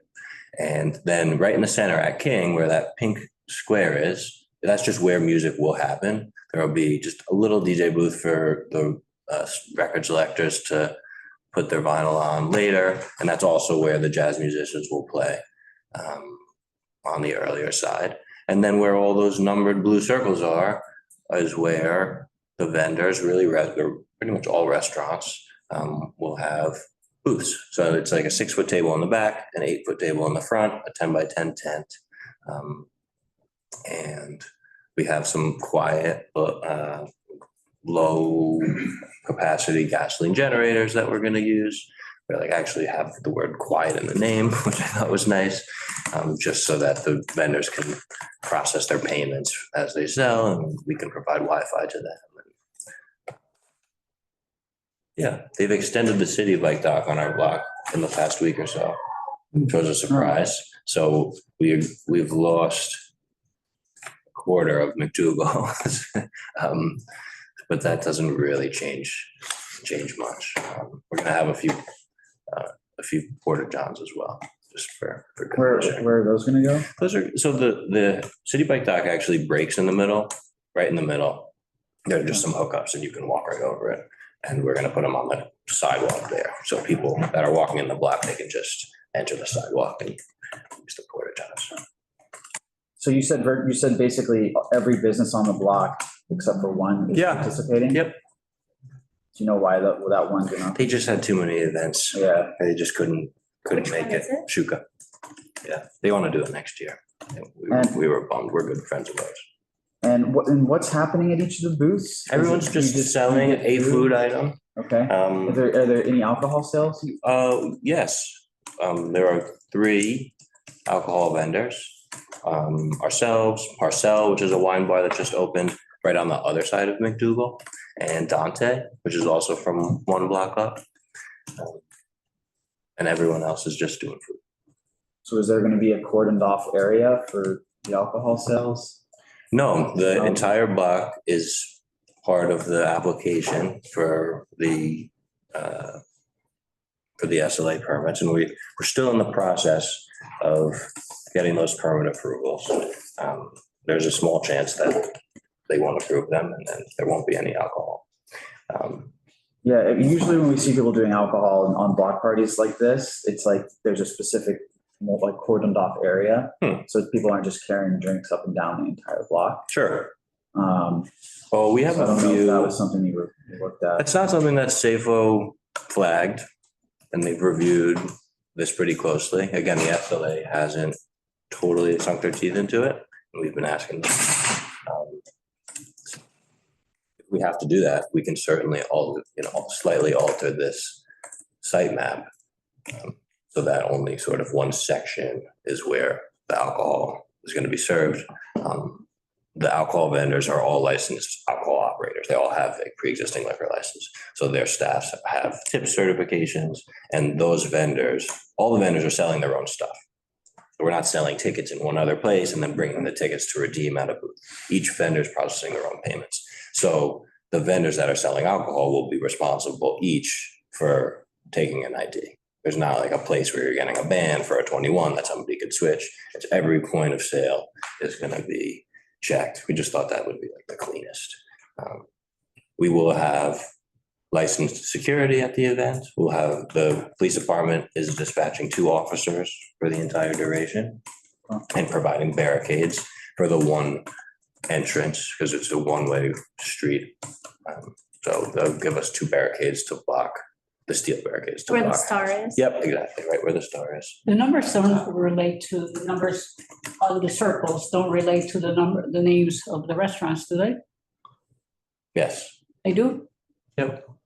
You point out where, like, for instance, number 7, that's 12 chairs. 12 chairs. That's right where 12 chairs is. Okay. So 1 is, okay, I get it. Now I see, that's Houston Street up in the. Exactly, yep. Thank you. And then that, sorry, no, I don't know. Can you talk about your sanitation plan? Yes. We are, we've got lots of bins. No, just kidding. We do actually have lots of bins. We have multiple garbage cans for each vendor. We, the small, we call them Slim Jims in the restaurant business. Also have, I believe, a dozen of the round bins for, just to be sort of dispersed, we have to have a recycling plant, so we'll also have recycling bins. And we're actually gonna rent a U-Haul to put on 6th, right at the corner there. And then I'll have my team, I have about 6 helpers I'm gonna have with me, and they'll be taking the bags to that U-Haul. And then once the event's over, our private carter is gonna pick up from our corner. They know what's going on. So everything will go out restaurant after 8, and Action will come and get it. Can you expand on the security? I know you said you had 2 police officers. How many people? 4 licensed security guards, and we are gonna have a SAFO inspection and an FDNY inspection. And if they have specific, I was gonna try to pull up the run of shows. So that's why I talked. if they have specific places that they want those security guards to be, that's what they'll do. And if they don't, I have an idea, which would be, 1 at each entry point, and then 2 sort of just working their way through. They'll all have radios, I'll have a radio. All the vendors will have my cell phone and my 2 direct assistant cell phones. We're gonna be sort of 3 for doing the day of production. And the booths are on the street or on the sidewalk? They're gonna be, the fire department is gonna help us with that, because they have a 15-foot fire lane requirement. However, between the sheds or the parked cars and the city bike, there's never 15 feet on that block. So, we have sort of a plan to either set them like right in line with the sheds, or they could be set back partially on the sidewalk. You have to leave plenty of space so that the residents can get 5 feet. into the building. 5 feet. Yeah, 5 feet, good. And so whichever, if the fire department says just put them in the street because the sheds are there, forget the speed thing, we'll do that. If they're like, look, now you gotta get them back, then we'll go back. When will they tell you this? At 11 a.m. that morning. The day of? The day of. But that's okay. This stuff is all light and easy to work. What's DJ set? It's just gonna be pretty low key, vinyl only. Oh, that's the jazz thing. Yeah, there's a jazz performance, a live jazz performance from 12 to 2. And then there will be a flag performance. And then so the music's amplified, at least the DJ. yes, but lightly amplified. This is not a rager. This is a Sunday afternoon. Have you reached out to the residents of the buildings that live there? Yeah, we've been on that corner for 5 years. We were niche before we were Bersholi. Some part of us were. And all of the restaurants have been on the block for quite some time. When talking about the residents, have you contacted the residents about this date that you? Yeah, we've been speaking with the residents that we know, and How many would that be?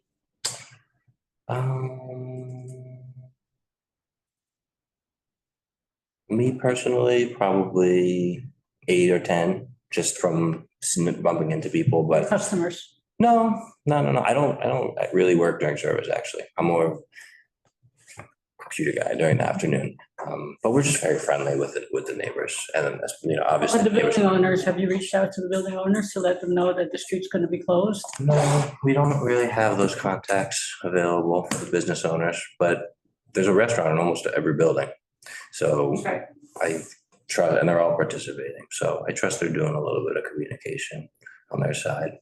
And Trust. and we'll take, I'm an optimist. The first hour of this meeting was borderline optimism. I think the recommendation we would have as a committee is that each restaurant take it upon themselves, be directed by you to take it upon themselves to talk to the building that they are in and the residents of that building to say, this is happening, the street will be closed at this time, come on down, get a t-shirt. Yeah. But and do you have concerns? Rather than having them discover it when they walk out of there. Every restaurant I think I'll just flyer everyone. Yeah. I don't even put that on the vendors also so that I know that's happening. But every restaurant is also emailing their newsletter list So I'm sure that many of their neighbors will have seen it from. Giving a social lot of people Not attention. everybody's on email. Newsletter. True. Newsletter list of all the So rest. I think we're concerned about the residents who aren't frequent customers. No, I'll put flyers on it. If you can get a flyer to Yeah. every building manager and have them put it up in the building, Sure. in the lobby. Yeah. They'll take care of it. Sure, that's a good idea. Make it easy. So are you gonna have tables and chairs on the streets, or is it just people walk around and stand? Well, the SAFO hasn't really given me permission for that yet. So if we can, we will.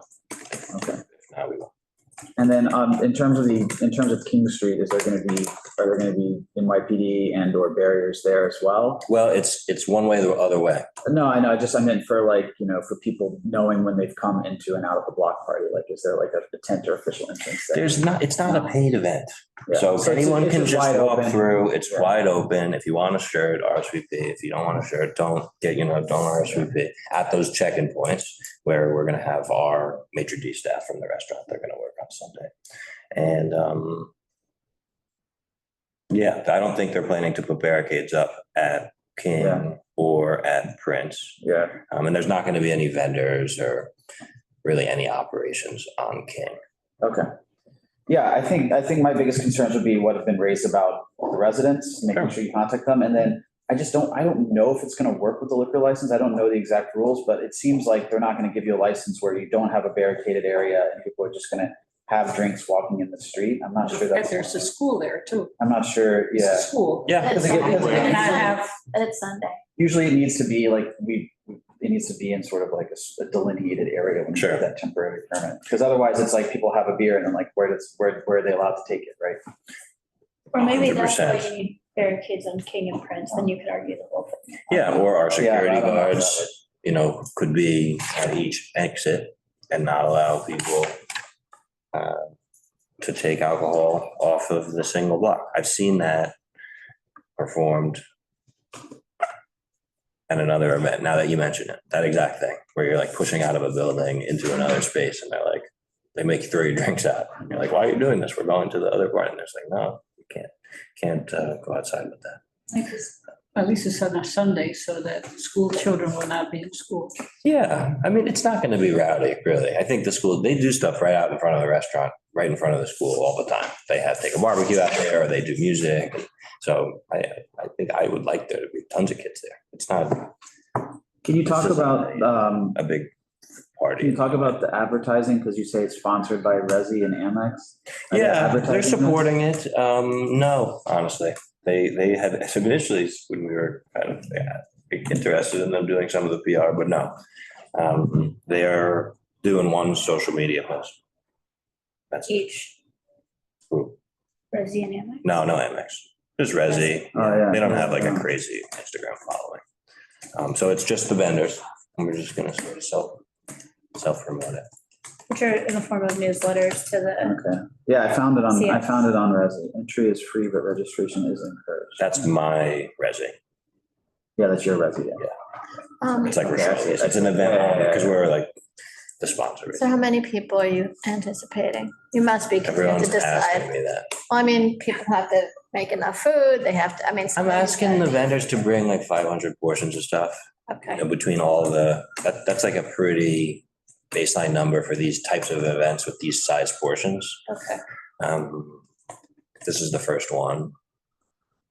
And so we don't really have anything to go off from a prior year. There is another huge food event that's heavily marketed this weekend in Queens. No, or like we Eats know. Con by Infatuation. The Infatuation is a Oh, I big love blog. that. Yeah, they're like owned by Chase now.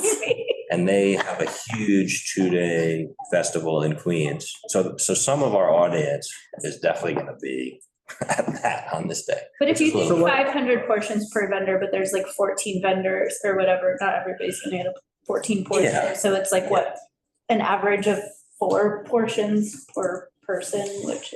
Everyone's sort of doing stuff they could take back to their restaurants. Don't tell the health department. Just kidding. Roughly, 500 what's the total that you expected? That's what we, 1,000 maybe 1,000 people. across 7 hours. I think that'd be a safe guesstimate. And Could be low. So Could be low. what does the sponsorship entail, I guess, with Resi? The Like, are they paying fees, for- the SAFO fees are really steep. So they're paying for your safe. They're it's not like dollar for dollar, but they're helping us with some of the overhead of it. And then, so like in return, what are they putting up? It's ads exposure. there? They're on our flyers and Resi has some footprint at the event. So does, LaCroix. Amex owns Resi. So Amex's name actually isn't on anything. It's, Oh, yeah. It's red. It owns Resi. they like want Resi to get the room. Well, I had a couple It's questions. like, yeah, do anyone else in the committee have one? Sounds like a fun event. it does. You guys can come. Explain how each of the restaurants is gonna participate.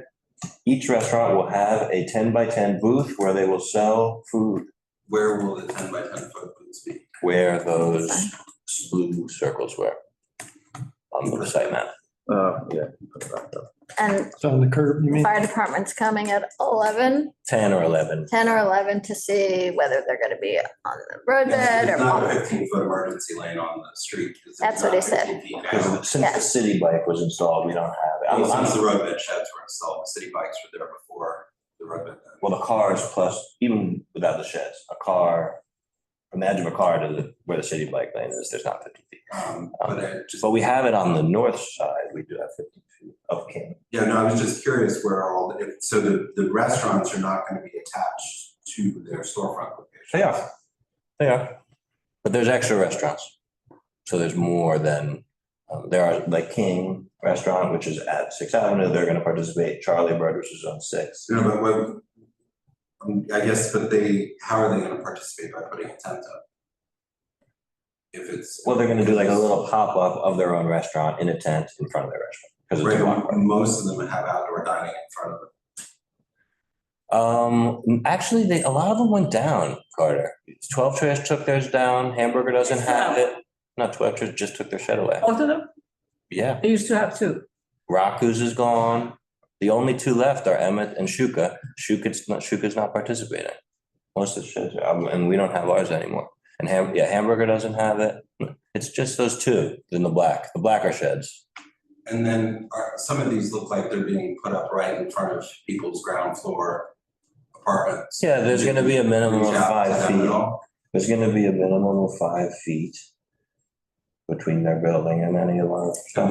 their windows, because this is a unique block that has ground floor residential on it, which is why and you haven't reached out or flyer any of Not yet. them. What's that? Not yet, Okay. We'll take Wednesday care of it. then? Sunday. Okay, so, and right on the permit that we received, you can't just serve alcohol on a whole block. I mean, you should know that if you've done this before. I've never done It it has to before. be in a roped-in area that doesn't. I think Will raised. I'm just saying We- that you're we supposed to- went on I'm a- sure the SLA is gonna make sure, because they're. Well, it's not very- them, it's you. You're the sponsor, right? Yeah, but they analyze this stuff very closely, and they just haven't been through our obligation. And then also, I mean, you should barricade all the streets no matter what, because you have people in the street. I mean, that's a number one, thing. They, if you go to any public event now, they block it from anybody driving through there with sanitation trucks just from safety. I mean, that's incredibly important to do. But it's also just so The street's closed every day by the school, and they Right. use steel barricades. right, but I'm just Well, saying, but this it people But they turning keep, in the well, wrong way. they keep King and Prince open when they do that every day. They don't print steel barricades down at those other entrances. No, but I mean, if you have all these people who are using the street all day long, that's just a safety element. They do that most. I mean, it's just very casual that you're handling a pretty large event that's impacting on the local residents on the block. It's With got- ground, with residential, and you guys know all the people because you reached out to them for your liquor license, right? Of course. Right, so why not contact the city? Yeah, I've been through a few, and, Right. It's just, I mean, I know in the past, when the street was much more open, that this was regularly closed on Bastille Day. And that was a long-term thing, but I think that it was very open with the residents and everything else.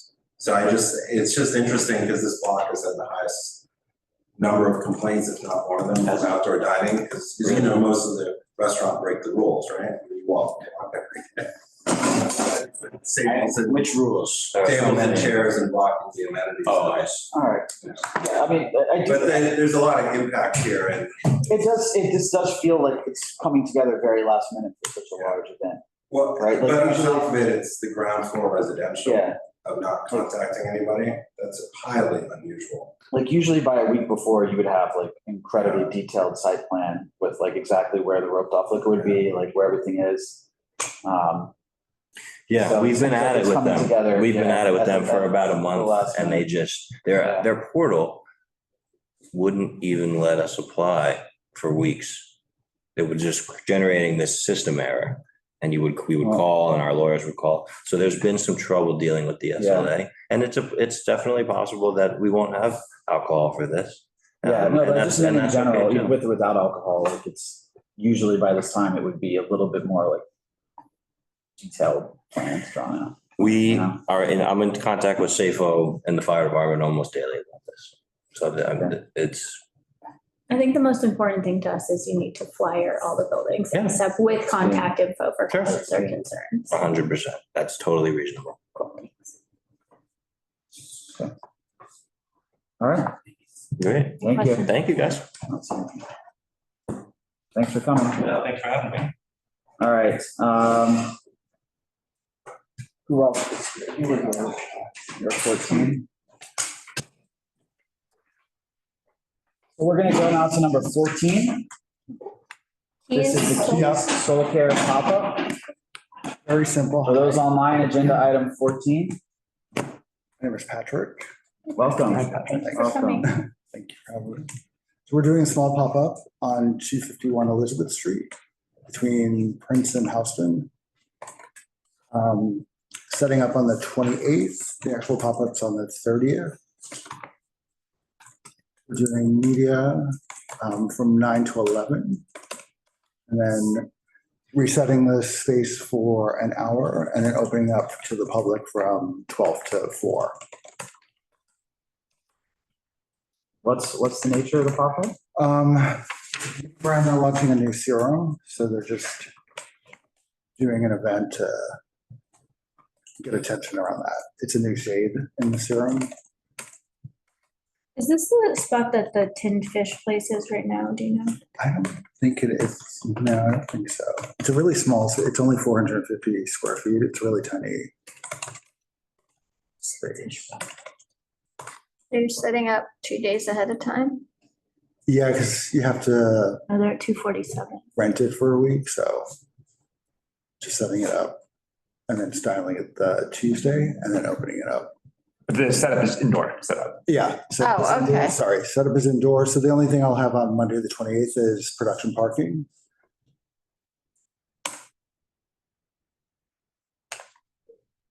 And then we're building out Wednesday, once it ends. So it ends at 4, so 4:30 will start to break down. Okay, so the only element on the sidewalk is the line. The line stanchions and a A-frame sign.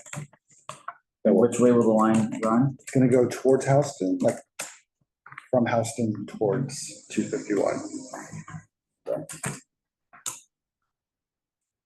And how many people do you expect to be online? I would say we're expecting 40 for the media and then online, I'm thinking like 100 an hour, maybe 80 an hour. I kind of think 340 total. No production parking on the 28th and the 30th or the 31st. On the 30th to load out. Evening. Yeah, so starting at 4:30. What way, or have you thought, are you planning on the line going? So Toward the line, Houston? yeah, Houston, the stanchions will go towards Houston. Because right now the tinned fish people are in the next door one and it gets like very, see, there's like a There's a spot massage there. place and then there's an immediate tree thing and it's just Exactly. like insane. Yeah. That massage thing is why I decided to go the other way. Great. Yeah. And then 5 feet pedestrian walkway. We have 4 security detail, 1 for the inside, 3 for the outside. We'll have a trash can outside and 1 inside. And then we always do a sweep. In the past, we have our brand ambassadors at the end, just kind of walk and make sure, even though we're not doing any food or beverage, there's no real packaging or trash that they'll be leaving with. We are giving away 1 small serum. It's a millimeter and sorry. No, sorry, go ahead. Retail value is $26. Any like celebrities or No. influencers? So it's owned by Alicia Keys, but she's not attending. And the brand will promote it on their site probably a week leading up to it on their social. Yeah, I mean, we have problems with a lot of pop-ups, but I mean, this one seems pretty short Yeah, and it's, sweet. yeah. I think we start to have a lot of issues when people do like 4 or 5 day pop-ups. Yeah, It's line. In and out. And it's about like her brand's about soul and mindfulness. So we're having like somebody write intentions on a note card with her. So it's very like subtle and low key event. But if she promotes it herself, She's not promoting her brand role, okay, but so she's not no, on her social media No. or anything, okay. not for something this size. Anything else? Did you reach out to any of the, I have not.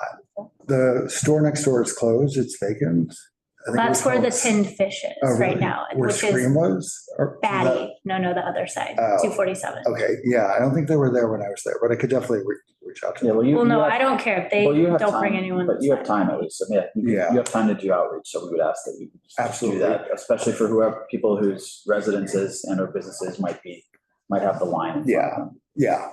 So that Usually was until the 30th, right? Yes, and I have to go back, so I can definitely, Is that a Wednesday? yes, day before Halloween. I don't wanna do this. No. Okay. All right, Thank you. all right, thank you very much. Appreciate Appreciate Thank it. Take- Yep, thank you. You got a free education. I did, it was good. Okay, Thank you, guys. come on up. Which ones? Thank you. Jacquemus with Line Media, and also, Number 6? yeah, I don't know the number. All right, we're gonna move to number 6. Jacquemus. That was one we got in advance. Yes, so yeah, we, Thank you. thank you. We're trying out this questionnaire concept to help us Oh, save a little bit of time. Yeah, go ahead. sorry. Go ahead. Go ahead, and then hopefully it cuts down on the number of questions that we have to ask. Jacquemus is a French brand that is opening up their first store in the United States, I believe, on the weekend of October 18th. Okay. And in support of their opening, they're going to be located at the corner of Spring and Worcester. And in support of their opening, they branded a truck to look like one of their pocketbooks, and they're going to distribute packaged orange juice and packaged croissants. Perfect. That's it. So it's, what product is it? Jacquemus. It's a fashion store. Fashion. Yeah. One correction on what they had. It's curb and sidewalk, not just curb. That was a typo from SAPA. Okay, so let me pull up the questionnaire. Okay, so it's a branded truck in the shape of a Jacquemus pocketbook. Orange juice and croissants. This is going to be a 3-day activation, Friday the 18th, Saturday the 19th, and Sunday the 20th, Mhm. 9:30 to 4 each day. Load in at 7:30, load out at 5:30. It's at 144 Spring. It's actually, that's the address of the building. It's actually on Worcester. Okay, There's a vacant lot over there. So I guess we're on the side of where Spring Street address would be. But it's on Worcester itself. so I just want to make sure I understand where it is. So I see this vacant lot. Right.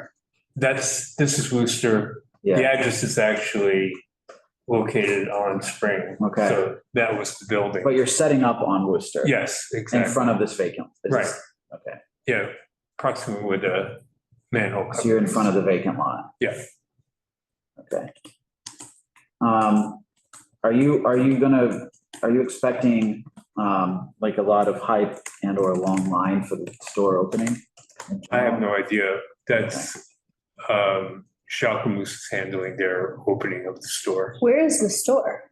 It's across the street Oh, on where the northwest Macaj corner. used to be? It used to be Pink. Go.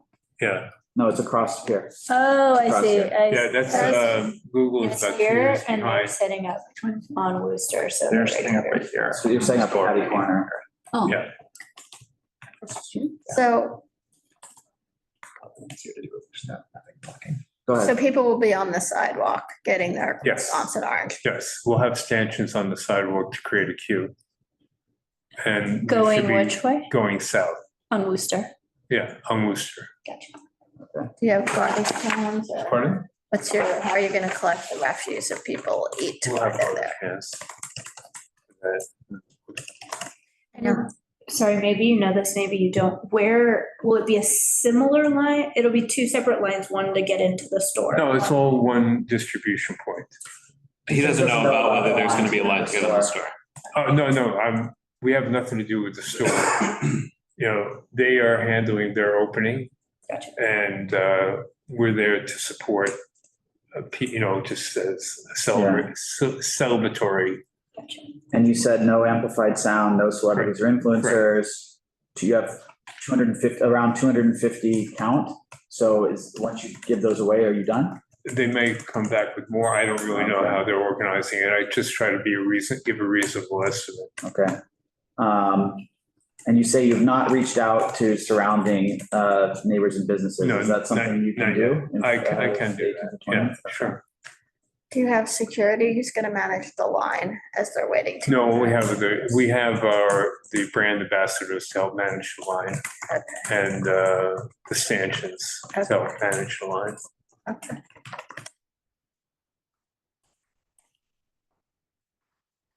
More concerned about the store opening. than Yeah, the me too. pop-up, But I Me know too. that's not you. Oh, Okay. Any other questions? No, I'll just process note. We asked a few questions that were directly answered by the questionnaire. So good note for us as a committee to decide. Yeah, but I think it's still good to at least tick through the questionnaire so that folks, it's part of the record. Okay, Thank you. thank you. Thank you. can you do the other one? Sure, what is the other one? That is Bear Bells on West, I think it's on October. Number 20th. 13. Okay, agenda item 13, Bear Bells. Yes. We received this one too. It'll be on West Broadway between Prince and Spring on the east side of the street. So 413 West Broadway. is what Yeah, you're putting in. 413, yeah. 413 West Broadway. Okay. All right, so go ahead. This is, Bear Bells is distributing protein bars that they're making. It's a new product that's being distributed. It's the last stop on a national tour introducing the product. They branded a school bus that they've been driving around the country. And they will set up on West Broadway and distribute free protein bars to people. And they also have some additional giveaways such as an air freshener, socks, and I believe postcards. My favorite brand of protein bar. Is it really? Yeah, really good.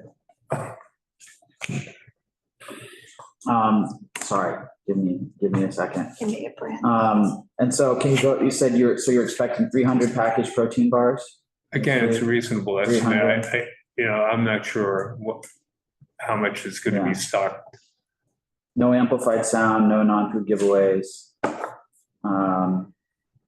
And just to confirm the time this is a single day, 10:30 to 7:30 with setup starting at 7:30. It may end earlier because it's probably going to get darker. Okay. I don't think they've made any arrangements to plan additional lighting. So that may, but since that was the original request, I didn't change it yet. Okay. And the queue's gonna run south on the block. Is that gonna be against the curb lane or against the building? No, it's by the curb. By the curb. Yeah, And that's a very wide sidewalk. Yeah, we're staying within 5 feet of the It's a very curb. wide sidewalk. Yeah. On West Broadway. And then that's brand ambassadors managing that, right? Not no Correct. additional security. Right. And then I guess that would have the same question about outreach. No, I haven't done that yet either, so I can do that as well. And sorry, this is a branded school bus. No amplified sound. Are these bars sold at stores? I noticed it in one store They're recently. everywhere. Yeah, I guess I'm not up on the Like they're at Trader Joe's. protein bar game. Will you have, sorry, I'm sure it's in your thing. You'll have trash receptacles for this one? I'm sorry, what was Will that? you have trash receptacles for this Yes, one? I yes. think that's important. Yeah. Oh, yeah, we see the bus. Okay. Blue bus. All your cravings. Anything else? Thank you. Thank you. Thank you. All set, thank you. All right. So, all right, we're gonna go back and go through, No one else is. You're not presenting an application, right? You're just watching. Observing. Hope it's fun. Okay, so we'll go back to agenda item 1, the J. Crew Men's Shop Engineered Garments Collab. If you're here as an attendee, please raise your hand.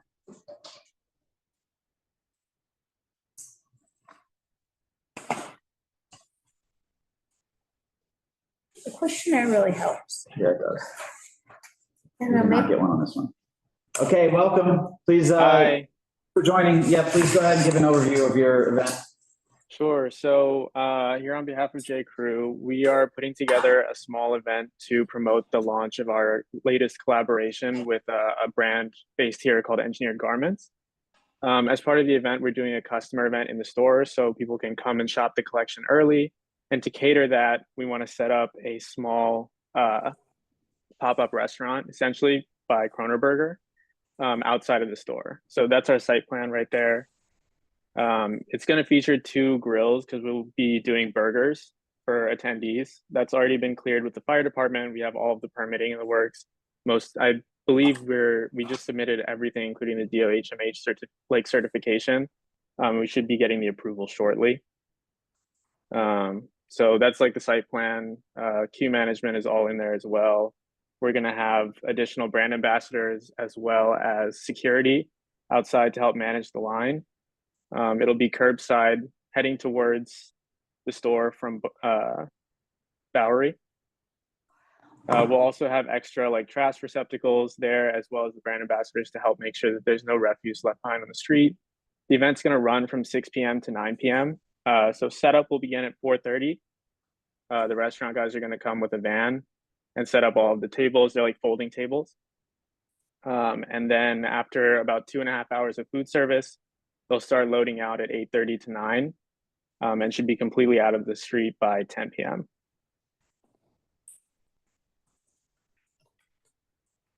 This is this Thursday. Yeah. So I'm just gonna pull up some of the other run of show. Okay, so, the run of show is very straightforward. I don't think I need to put it up. So arrive at 3:30. Food service ends at 6. And is this all free of charge? Yes, it's free of charge. We'll be running a ticket system, so anyone who comes into the store will be able to get a ticket and then join the queue. You have to buy something at the store, or you just come in? No purchase required. It's just people who come in. Can you talk about the your DJ and amplified sound? So we won't have any amplified sound outside. We'll have additional security to manage the doors to make sure that those stay closed unless someone is actively entering or exiting the building. And the volume will be kept like at the usual store level. Okay, so you're not playing music outside, that's inside. No, there's no music outside the store. you have drinks or anything besides burgers? No, not outside. And what is like, burgers take a minute? Is there like a throughput, like there's people who are gonna be like waiting and then eating? Is there like a plan? Yeah, so as far as people waiting, we have that line that's going to be set up on Curbside. So we don't actually have any stanchions or anything, but we will have extra staff on site to help manage that and make sure that people are queuing up. And then once they get the food, they'll be entering back into the store. And are you going to be serving alcoholic beverages inside the store? Inside the store, yes. Everyone is like fully certified. There's a like licensed bartending company that's going to be handling all of that for us. And we were informed that like all the permitting was covered by the SLA.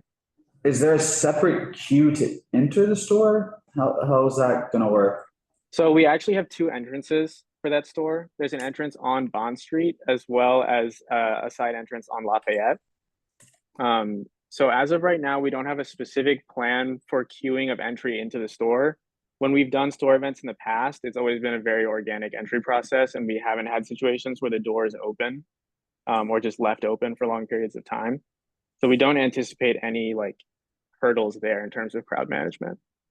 But we also care where people are standing on the street to wait to get in. It's not just door being left open.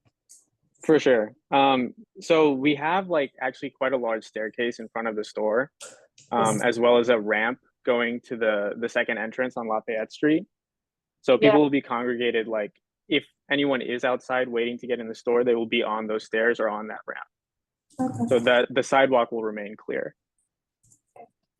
Are you going to have like security inside that keeps people from bringing drinks outside? Yes. Yeah. So we'll have 2 additional security guards inside of the store, like by the door, as well as our loss prevention department, who are all fully licensed as well. And the store part is open to the public. It's not an invite thing, right? Yes. Yeah, it is open to the public. We do have an RSVP system, but that's more for us to get a head count than anything else. But you never did the grill outside, though. You had parties inside the store, but not outside with a grill. Yeah. This is a first for us. We've never done anything like this outside of the store before. So we went through like the full permitting process with the city, and also the fire department will be coming by as setup is happening to ensure that everything is up to code. What kind of what are you going to use for cooking the charcoal burgers? Charcoal? It's charcoal. Yeah, it's charcoal. It's not a gas grill.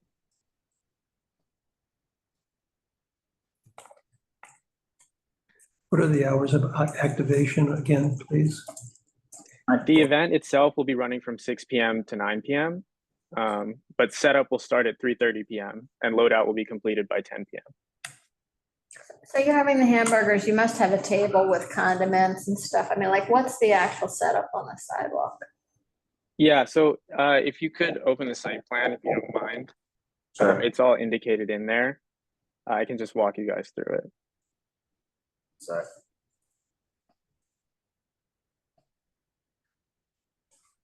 So basically what we'll be doing is the charcoal grills will be set up on like beyond the curb on the street itself. And then there will be 3 tables sort of in the middle, those ones that are placed vertically in this format. Those are for like actual cooking, you know, ingredient prep and all of that stuff. And then the 2 tables directly in front of the store are going to be the pass for customers to actually pick up their burgers. And that's for condiments and napkins. Yeah. Napkins, condiments, paper plates, all that stuff will be there.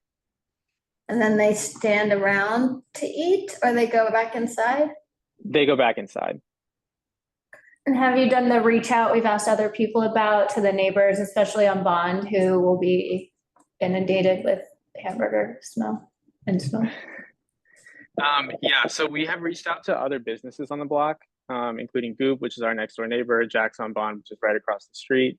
As far as residents, we have contacted our own landlord, so all the residents in our building, whether they're commercial or residential, I'm actually not sure, but anyone who's in our building knows. As far as other building outreach, we haven't talked to any of the residents, but we're happy to do the flyer.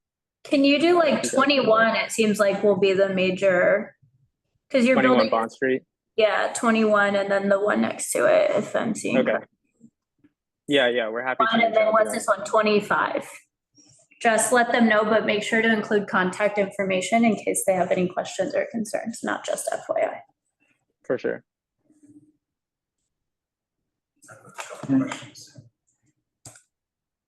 Where's the fire hydrant on the plan? So the fire hydrant is actually not indicated on the plan, but it's, if you open the Google Maps. So the fire hydrant is right there, and our event is planned for in this photo where the cherry picker is and the dumpster. So it'll actually be like 5 feet away from the fire hydrant. So you're not required to have 15 feet? Sorry? The requirement's generally 15 feet from a fire hydrant. Yeah, 15. We haven't been told by the fire department that it's an issue, but in the event that when they do the inspection on site, day of, we can shift the event over.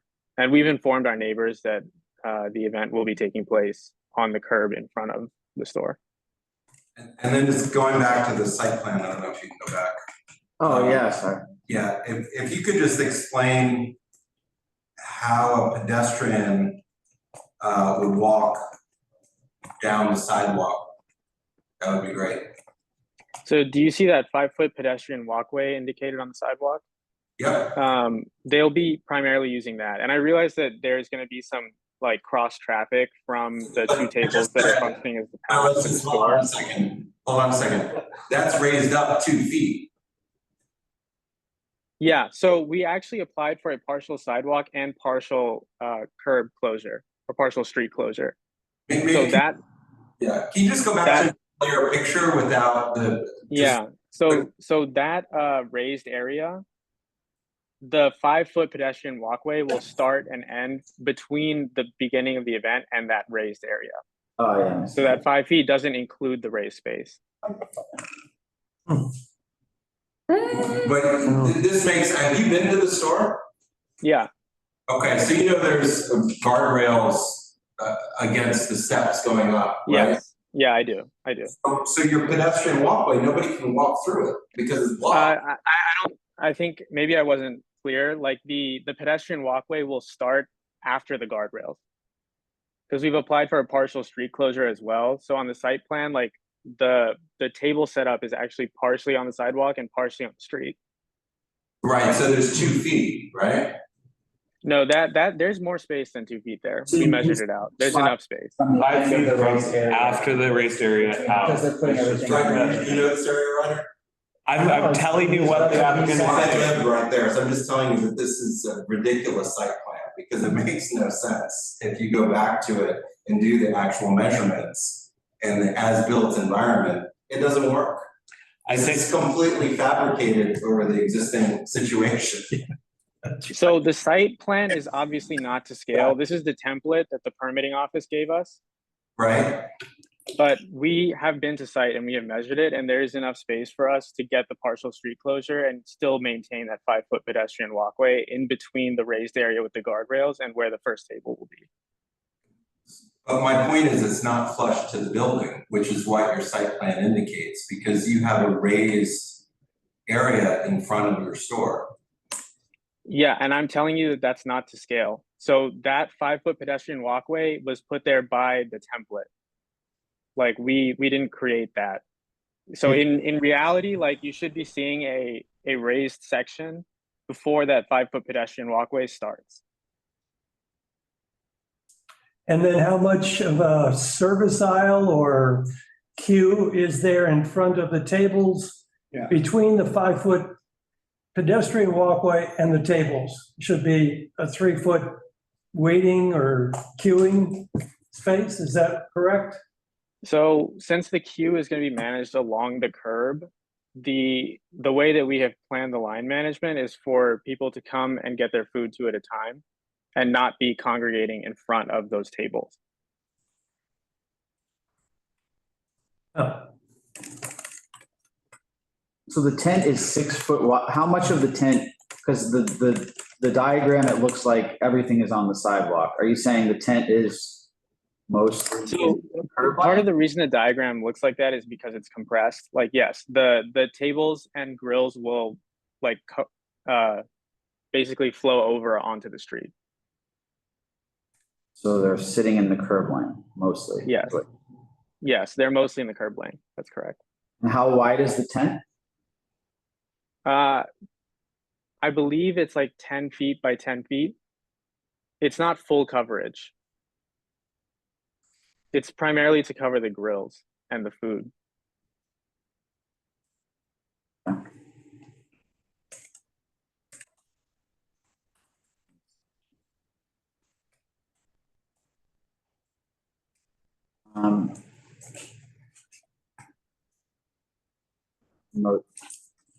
Darlene?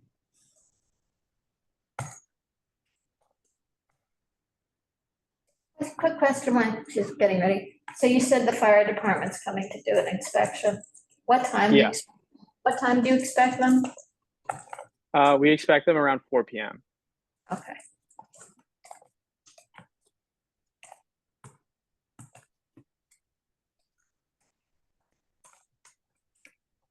Darlene, did you want to say something? Okay, go ahead. Hello? Can't hear you. Can't hear you.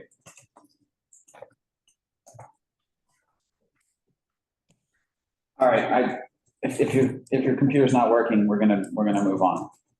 Are you there? All right. Anything else? Anything else? All right. Oh, the last thing, it's an open street as well, so that's. It's all right. It's an open street? Yeah. Okay. Which, I don't know what the clearances are with the jacks on bond, because they have their stuff set up for the emergency line. Okay, Darlene said she doesn't. Okay, thank you. Thanks. Number 3, Mustang pop-up, October 13th to 22nd. 105 Worcester. They pulled out the thing.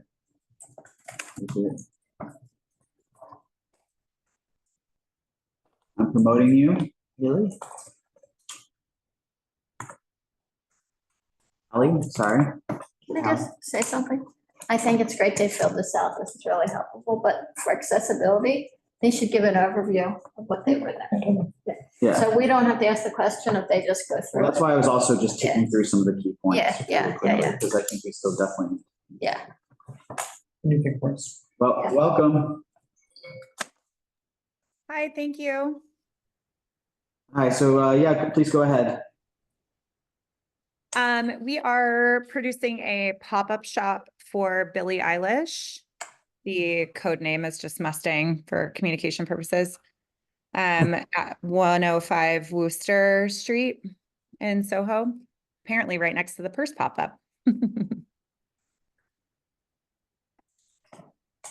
I've never presented before, so let me know what other information you need from me, aside from like the questionnaire that I filled out. Yeah, so I mean, usually the issues we have with pop-ups is like this, is they generate huge lines. So can you talk about your line management? Yes, absolutely. We have 10 brand ambassadors secured, as well as 4 security guards. The majority, well, I'm not going to put all 14 people on the street, but the security guards for sure, and a couple brand ambassadors to keep the line manageable, and create breaks in, for neighboring businesses or residences. We also will send trash bags down the line with both the brand ambassadors and security guards to make sure that trash is picked up regularly. We've produced a lot of these. We've actually worked at this specific space before with Ed Sheeran. So we're super familiar with line management. When was the Ed Sheeran one? The Ed Sheeran one was last May of 2023. And so this is a pure indoor pop-up. Other than the line, are you doing any other activation on the sidewalk? No activations on the sidewalk. Nothing will be out front except for maybe like 4 stanchions to organize the beginning of the line.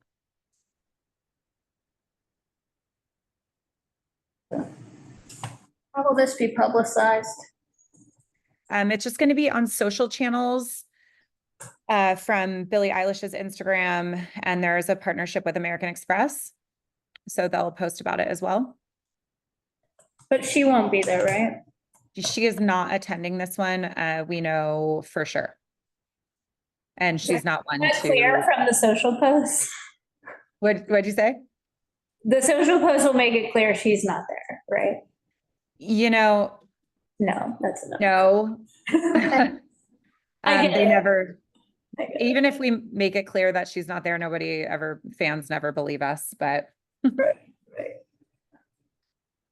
Yeah, I mean, these things, maybe we're just noticing them more, but it seems to being an increasing problem with these, like, it just takes over entire blocks and multiple blocks for days when you have like a celebrity tag pop up. And this is like a week and. Yeah, I mean, this is 9 days. well, it's live for 5 days, but there's a 3-day setup and 2-day breakdown. So how many people do you expect every day to be in line at some point?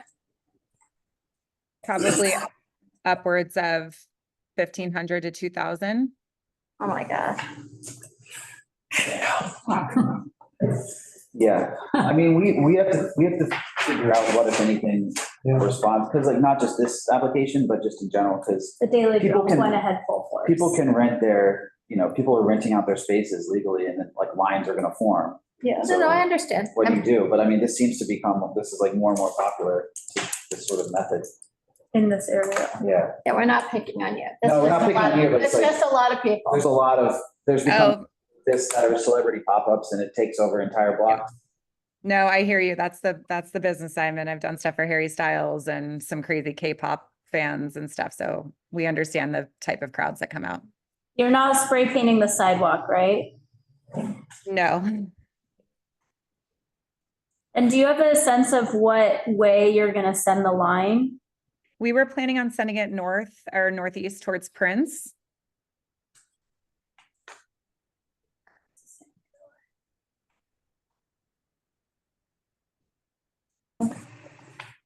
When does it start?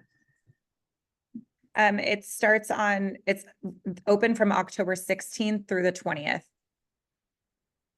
So we've been asking everybody this, have you outreach to neighboring buildings, making them aware, flyers going up so people understand what's gonna happen? So our agency has not personally. I assumed that would have been maybe on the landlord.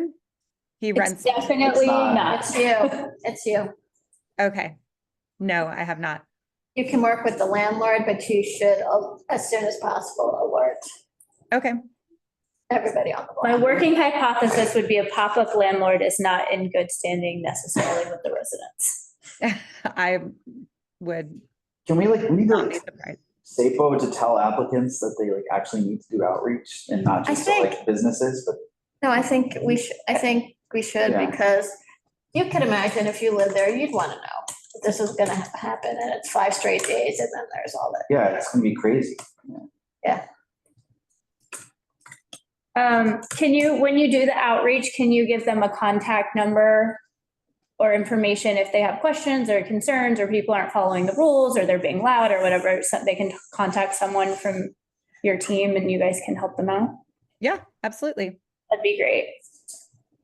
We also, as far as security goes, like the hours of the shop every day are 11 to 7. And we have our security team hired starting at 8 a.m. so that they can be there, kind of bright and early to get this street organized instead of like coming into a bunch of chaos. So just putting that all in the flyers so people are aware of what's happening, if security shows up, why are they there, that kind of stuff. Okay.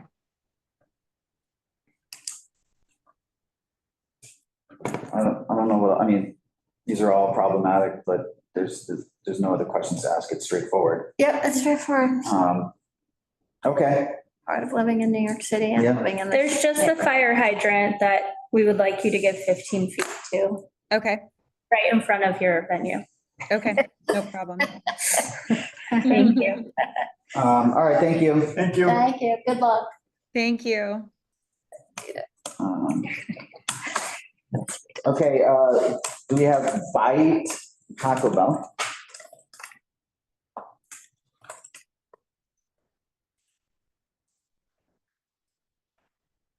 So this is agenda item 4 and 5, Bite Taco Bell. They did not do a question.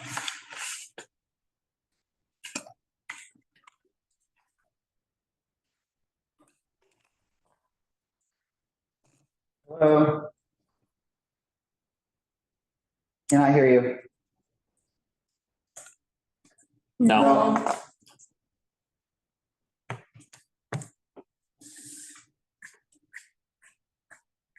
Are you able to hear me now? Yes. Okay. Good evening, everybody. I'm Antonetta from ProMobile.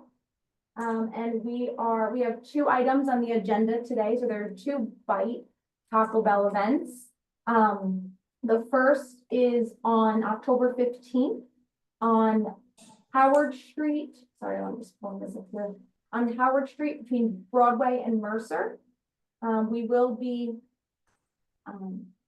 have a food truck which will celebrate the collaboration with Taco Bell and emerging chefs.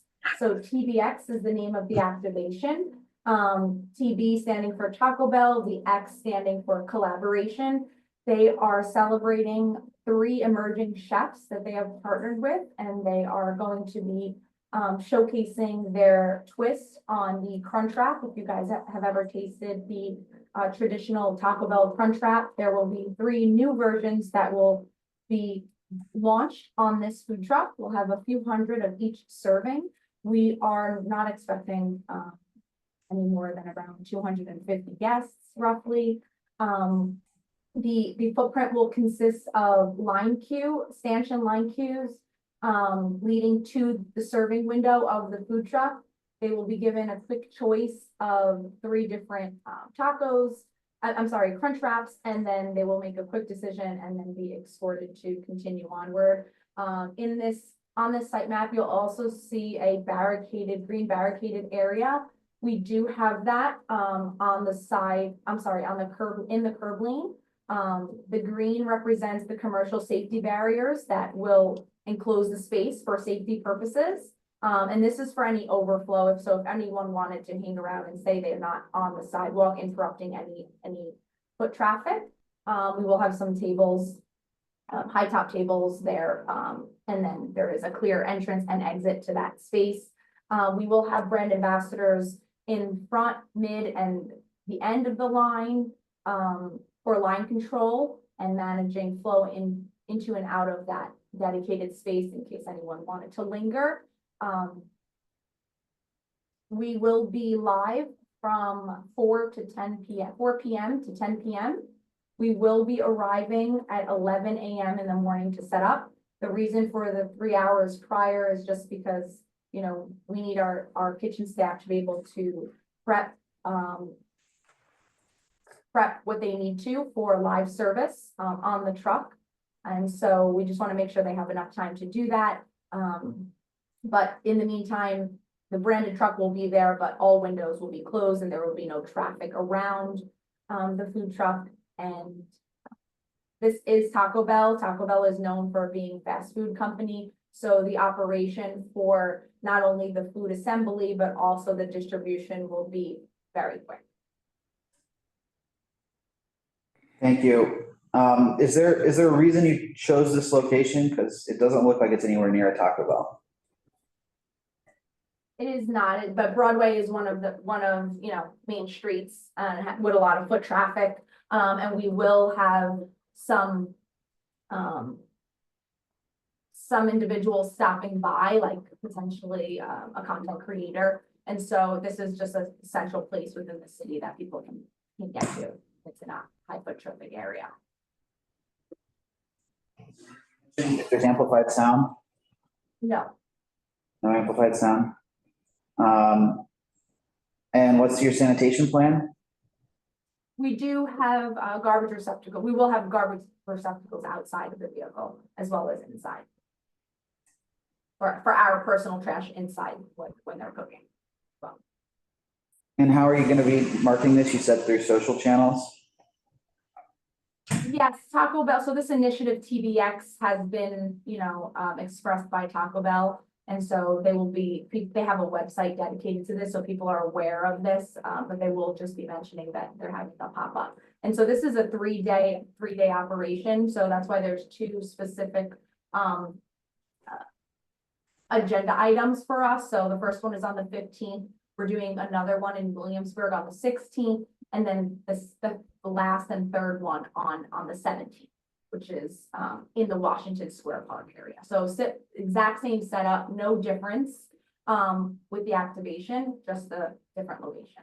Okay, so let's pull up that one and then we'll see if there's questions on either. So let me just pull up your Washington Square Park.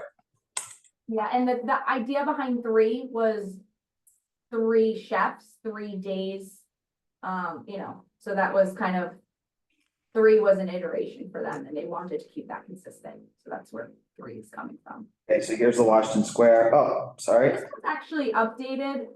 You don't have the latest one. I think I sent it to Florence, so she should have it, but Okay. it's a She's been straight super line. busy, so maybe she didn't have the chance to. She's been doing a lot of work. The only so where's difference the here I just location? wanted to call out was this line as it won't be curved. It was requested to us by SAPO to have a straight line continuing down Washington Square North towards McDougal versus Okay. a zigzag line. We've done this zigzag line plenty of times before, and it's actually been a success because a lot of the traffic comes from Fifth Avenue. So it avoids a lot of traffic, but and there's an 11-foot clearance, which is way more than the 5 feet requested. But as per the request of SAPO, we've created that straight line instead. And so this was updated. Yeah, this is a popular spot for food trucks. Okay. Same activation times for this one? No, I apologize. Thank you for bringing that up. The 17th on Washington Square Park is from 12 to 7. Yep, got this one, show. Okay. 12 to 1? 12 to 7. So the 15th is 4 to 10 and the 17th is 12 to 7. We're always showing up about 3 hours prior to start time at both locations. What? You ready? For computer. I don't need it yet, but if you have it. I had it earlier today, but I think I might have taken it out. I'm good. Okay.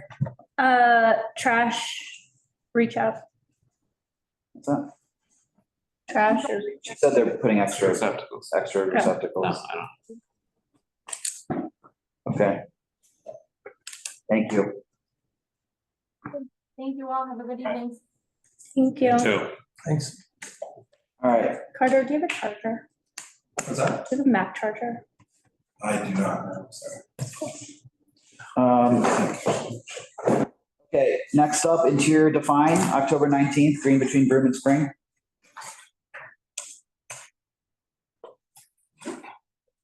Throw looking.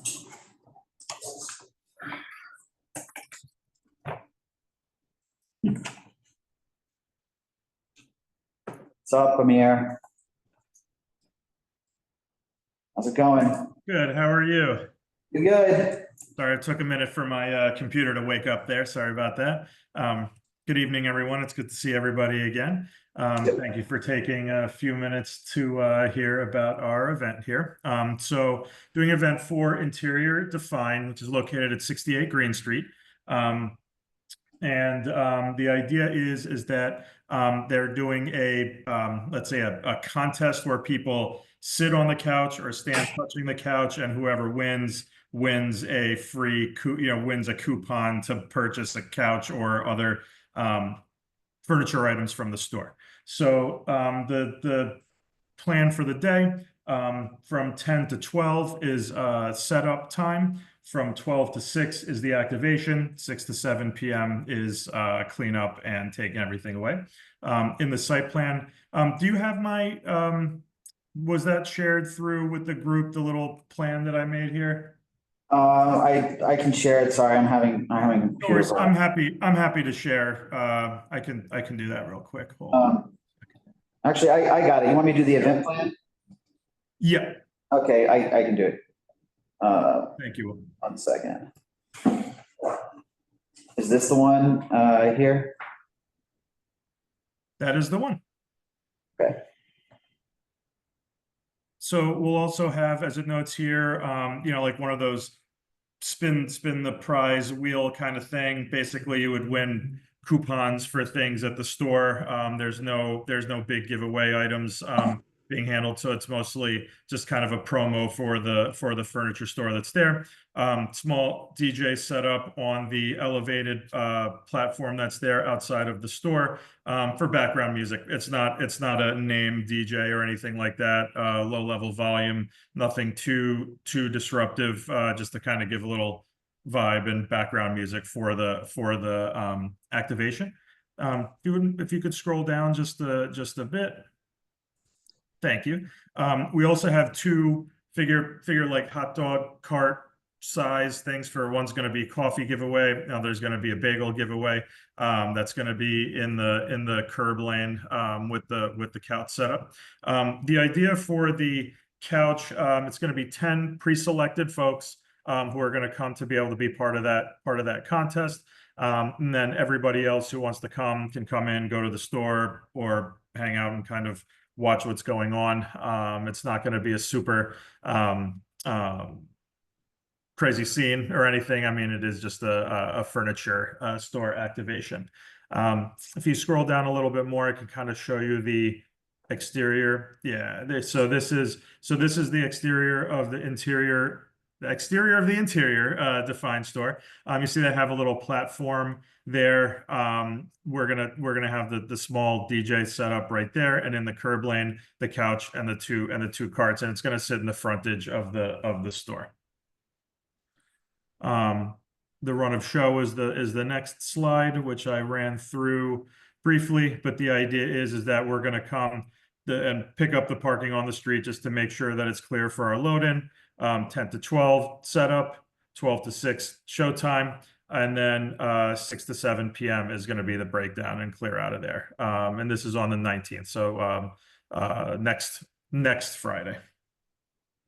The marketing plan is going to be via the Facebook page and other social media pages for the store. They're going to do some targeted outreach to people who are part of their mailing list, and as well as on their, like I said, on their social media channels.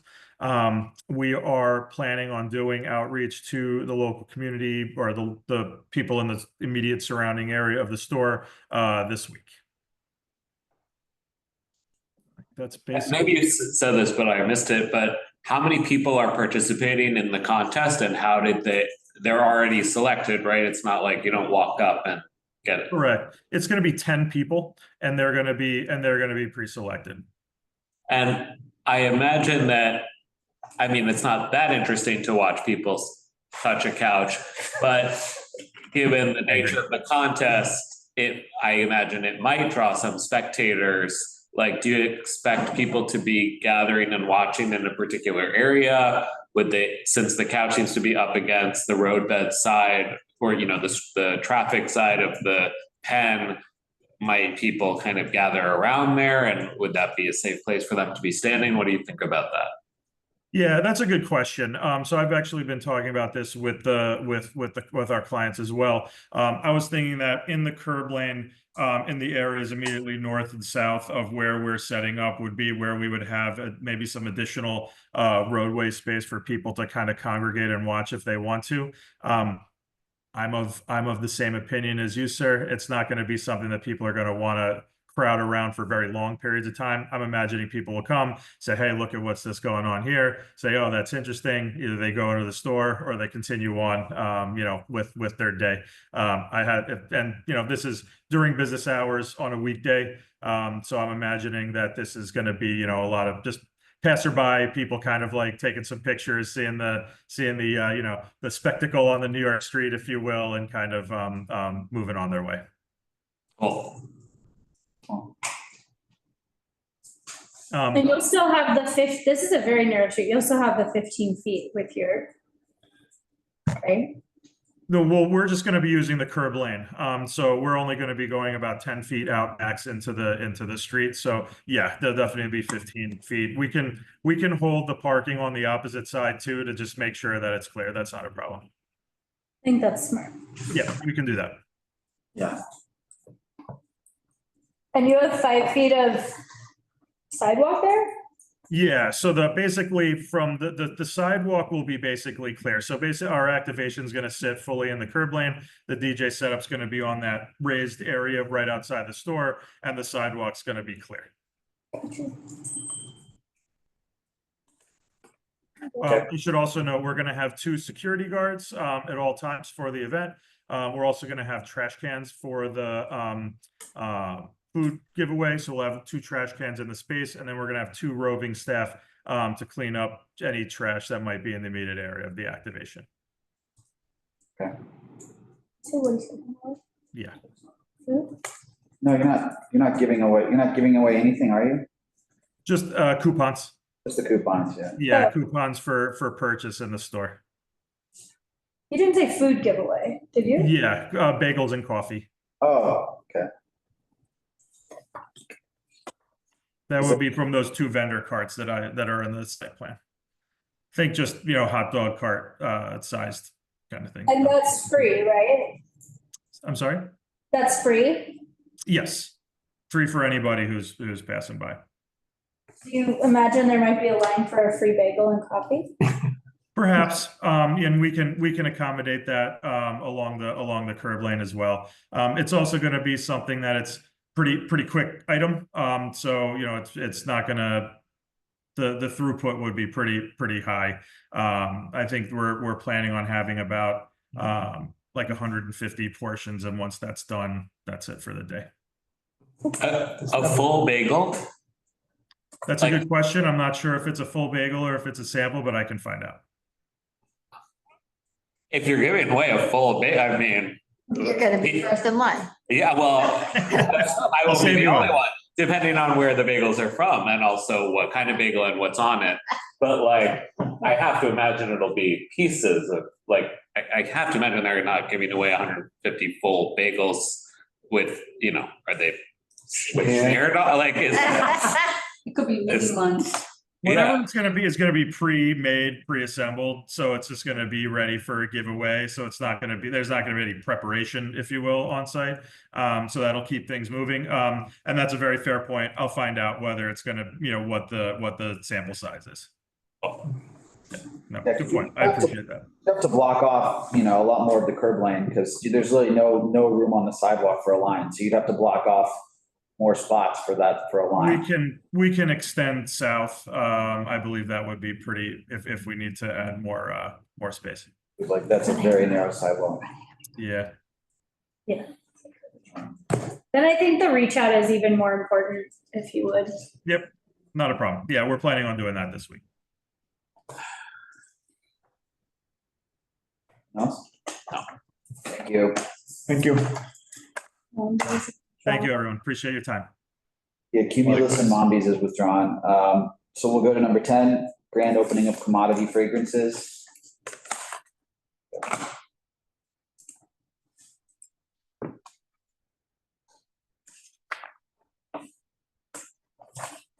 God, no shows tonight.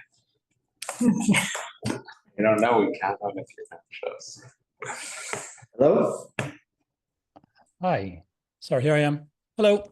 Hi, welcome. Did you send across, I didn't see any site plan or anything. Did you send anything? We'd filled out the kind of diagram, the diagram template listing. Oh, okay. We didn't get that. Okay. That probably just went to SAFO. Okay. Go ahead, please. So we're opening a store on 113 Crosby Street. We're a new fragrance company called Commodity. The actual opening is going to be on Saturday, the 26th actually. And we're having just kind of a celebration party on the night of October 24th from 6 to 10 p.m. It's a private event, not open to the public. It's friends and family and suppliers and just industry people and some influencers. It's inside the store. It's basically a cocktail party with some alcohol, some food, some music. All the permitting is being done, by our team and our PR agency. And we simply wanted to have just a velvet rope area just outside of the store, just to have some overflow outside. We're not sure kind of at one time how many people will come, and just have an area for our friends to congregate. And That's pretty much it. We'll have security outside, plus our PR team monitoring. The sidewalk in this particular area of Crosby Street kind of juts into the street. They're doing some construction. So while your diagram shows the walkway kind of against the building, it's not that way at this part of Crosby Street because there's construction happening right next to us. And so we would just put the rope exactly kind of in line with the construction barricades already there, just to keep that flow of sidewalk open for everyone going by. Besides that, it's pretty straightforward. There's really nothing outside. We have no music outside, no tables, no nothing. It's just for overflow, as we're not really sure at one time how many people will come. It's a 4-hour event, so we figure that there'll be a few, 10, 15 people maybe overflowing outside. Are you gonna have any lighting or BOGOs or anything outside? It's just gonna be the line. Nothing outside. We were debating with a step and repeat, but everything will be inside the store. There'll be no music, no nothing outside. There'll be music inside, the doors open. Thank you. So, okay, I'm sorry, because the diagram, when you submit something to SAPO, we can't necessarily see it, so I'm trying to envision this. Am I able to share my screen on this platform or no? Should be able to, yeah. Let me give it a quick shot here. I can show you from, let's see if I can share this. You should be able, this was taken just the other day. This is taken from across the street looking down. Are you able to see this picture? Yeah. So the store is right in the middle. And we'd like to just put a velvet rope basically from the left to the right of our store. As you can see, there's a yellow little ramp there, which is intended to flow. This is done by the city, intended to flow people, onto the street along the barricade to continue down Crosby Street towards Houston. So instead of having this 5-foot sidewalk as you have on your diagram, we would just put it at the end of the sidewalk near the street so people can continue north towards Houston. And pretty straightforward. And it's just for people to stand around? Just stand around, yeah. I mean, I'm not even sure it's really necessary, but it's our first time doing something like this in New York, so I just thought I'd be safe and just put a little rope around it. But yes, it's just to stand around. Yeah. And how far out is the roped off area jutting into the sidewalk? I apologize. I don't have, I mean, we can do whatever we want. It's whatever we decide, but we would probably allow, I guess, 3 or 4 feet. Well, we'd have to have 5 feet from 5 feet from the curb until that yellow ramp. Okay. I don't know if I fully visualize. Is that store vacant now? Our store, it's completed. Well, 90% completed. The store to the right on this picture, which is south, is vacant. All the way to probably 100 and something feet. There's about 2 or 3 storefronts that are vacant to our south. Vacancies. Yeah. Okay, so no sound, no service of food or alcohol, literally just a standing area. Just overflow for people from waiting. Okay. Are you going to allow people to bring beverages outside? Because you would need a permit to do that.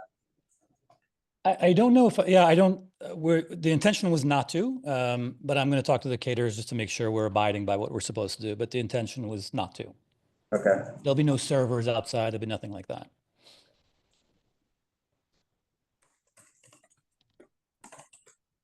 All right, I think you can stop sharing. Oh, sorry about that. This one seems basic. Yeah. Okay. I can't, sorry, if you could stop sharing. I'm sorry, I'm trying to see how I can stop. There we go. Okay, sorry. All right. Thank you. Thank you. Okay, do we have someone from Nix? So they might or might not come. I think that's going to be laid over. I had to check with Florence. Layover? I spoke to someone about the lack of no shots. Well, I mean, we can't lay it over because it's on the 25th, so I guess it's a deny. Okay, next is Be Now Free. Sorry. Free. Be Now Free. I got corrected right away. Somebody's gonna, I got corrected right away. somebody's gonna object to that. Harpy? Hi, can everyone hear me? Yes, hello. Hi, good to see you guys again. I'm going to share my screen actually just to present our site plan. Give me one moment. Okay, can everyone see my screen? Yep. Perfect. So our event is on October 26th and 27th, Saturday and Sunday. Hoping to be in front of 513 Broadway between the Zara and the Tumi store. Be Now is a Korean makeup brand that is currently only sold in Korea, but they are launching to the States sometime in October. So they're hoping to just bring brand awareness to New York City. They're also activating in LA a week prior to that. So they're just launching across the US. They're currently only available for sale on TikTok Shop and Amazon. And they're very famous for their putty blushes. So the event entails a vehicle pop-up that will be at the location from it's from 11 to 4 p.m. And we will have brand ambassadors on site, making sure that the line is being managed. We'll also be providing our own trash cans and making sure that's loaded out with our support vehicle at the end of the event. There is no F&B concept. They are just giving out these keychains that you can put your blush in. So there is not really any trash that people will be disposing of, but just in case they want to throw away anything, we'll make sure to pick that up.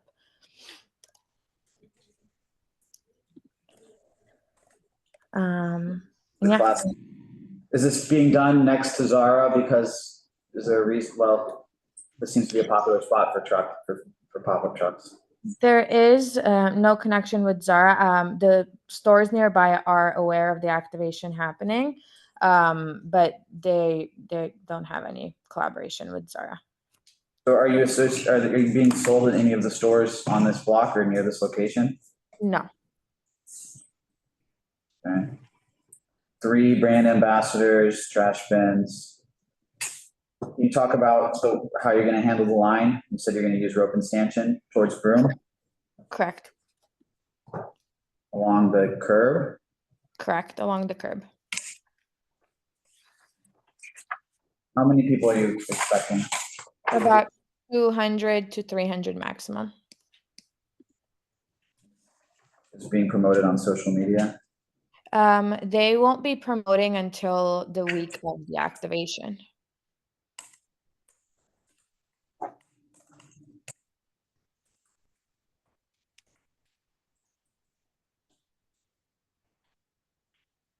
And no amplified sound. Okay. No, no.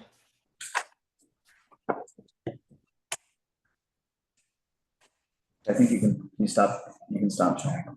Okay. Okay, I think it's all good now.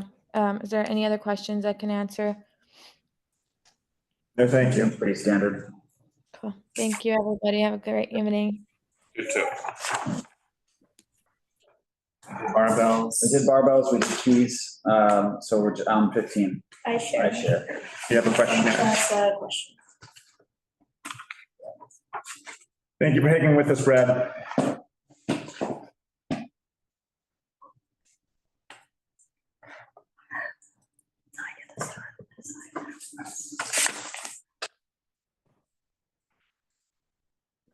Sorry about that. Can everyone hear me now? Yes, welcome. All right, thank you guys. No, I appreciate it. I know you guys got a lot to get through, so thanks for having me. So we are with iShare, partnership with Little Sweet Treats as well, which is a little candy shop on 7th in between Greenwich and Perry.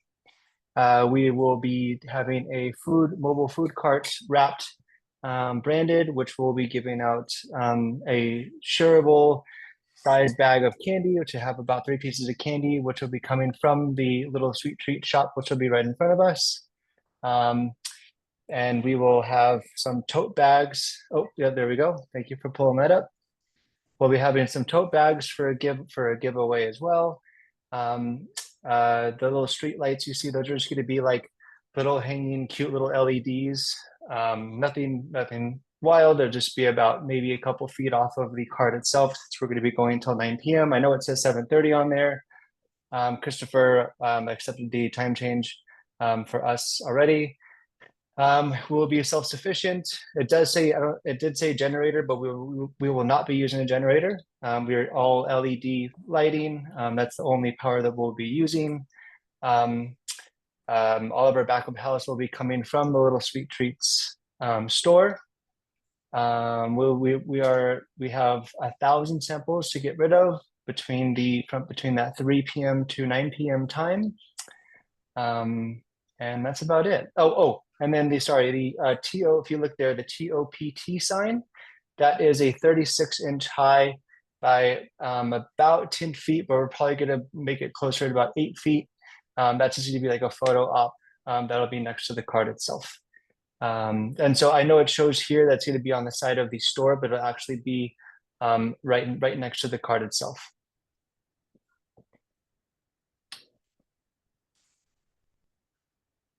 I'm gonna stop sharing for a second. So I know this store has gotten a lot of hype because I've walked by on random nights and it's like had a line. Yeah, why? This I'm a is bit worried about the line. It already has a line without any. Why is it so hot? It's just a candy store? It's a candy store. She used to be in finance. She imports all of her candies from Sweden. I haven't personally been yet, but apparently the candy is amazing. And so they're going to be partnering with them to hand out sweet treats. I don't personally know the reason being between the partnership with the sweet treats and this brand itself, but I personally haven't the candy. But yes, she was on the news a couple of days ago. So getting all the hype, but we've mentioned to her about the line already. She says that she has her own stanchions. We're planning to bring 8 of our own. We're actually going to bring 12 just to have them as backup. So we're going to have plenty of stanchions. So basically we are like the overflow, right? So she's going to have, you're going to be able to go to her store and get your, at the top of the hour, every hour, for 20 minutes will be a larger bag. You'll be able to go to her store, but that's nothing to do with us. I'm just the cart. So if you don't, let's say you don't make it that 20 minutes and you can't get your big bag of candy at the store itself, we're like that overflow. So you can get her smaller bag of candy from us in between those times on the hour, every hour, right? And so we have our mitigation plan for the sanction itself. We have 2 BAs, 1 event manager, and one private security to help with line management. So we have plenty of staffing for our little pop-up here. We will be doing a zigzag line to making sure that we have that 5-foot pedestrian walkway. If you're going west, we would wrap around to the corner if need be, but I don't see that being necessary. She hasn't brought up any concerns of lines being so long that they're going into the businesses itself. And so, we have our stanchions and we have our staff on site to be able to manage those lines properly if need be. Yeah. I think this is a unique scenario from my recollection where like your line is going to be running parallel to the line for the store. So there's going to be 2 lines down the block and the pedestrian walkway will be between them. And whatever, this is my block. So I will be one of those people walking between those lines and I don't really care. But I do think it's notable that it's essentially 2 lines down the same block. Well, yes, and I will. So for us, we are in charge of our line for the cart specifically itself, not her line coming out of her store. But we raised the concerns and obviously talked to the businesses surrounding.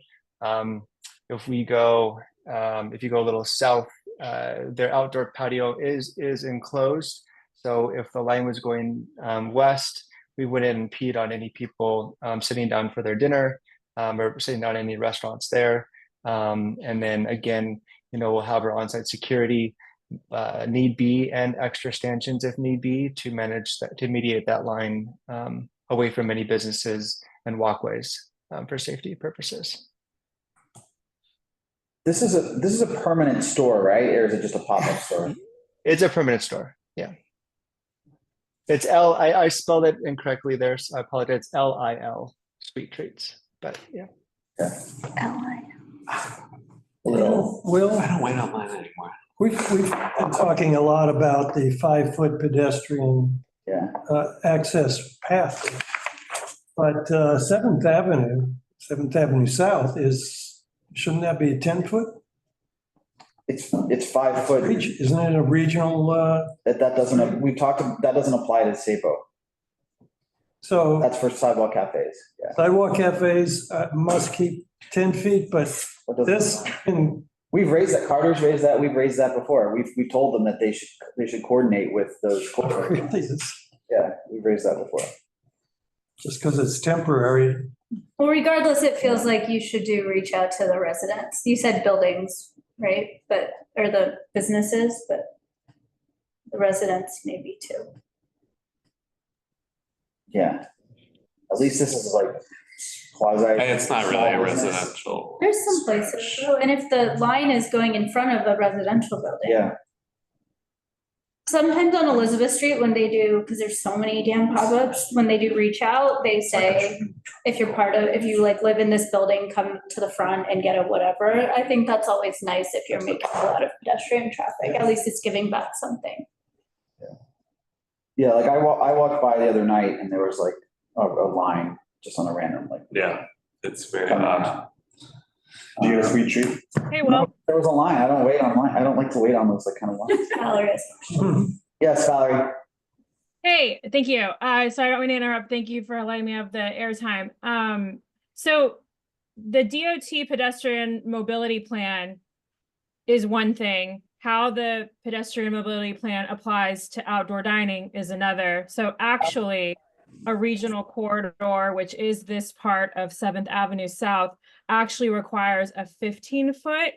I can put the link in the chat. So it's actually, the DOT program actually reduces the amount of clear path, and the everyday DOT pedestrian mobility plan as it applies unilaterally to the city actually has higher clearances required. So on a regional corridor, which and it's up to this committee as to how you want to apply that, but it is a guidance. It's not a law, but it's 15 feet for the walk lane and 12 feet for the clear path.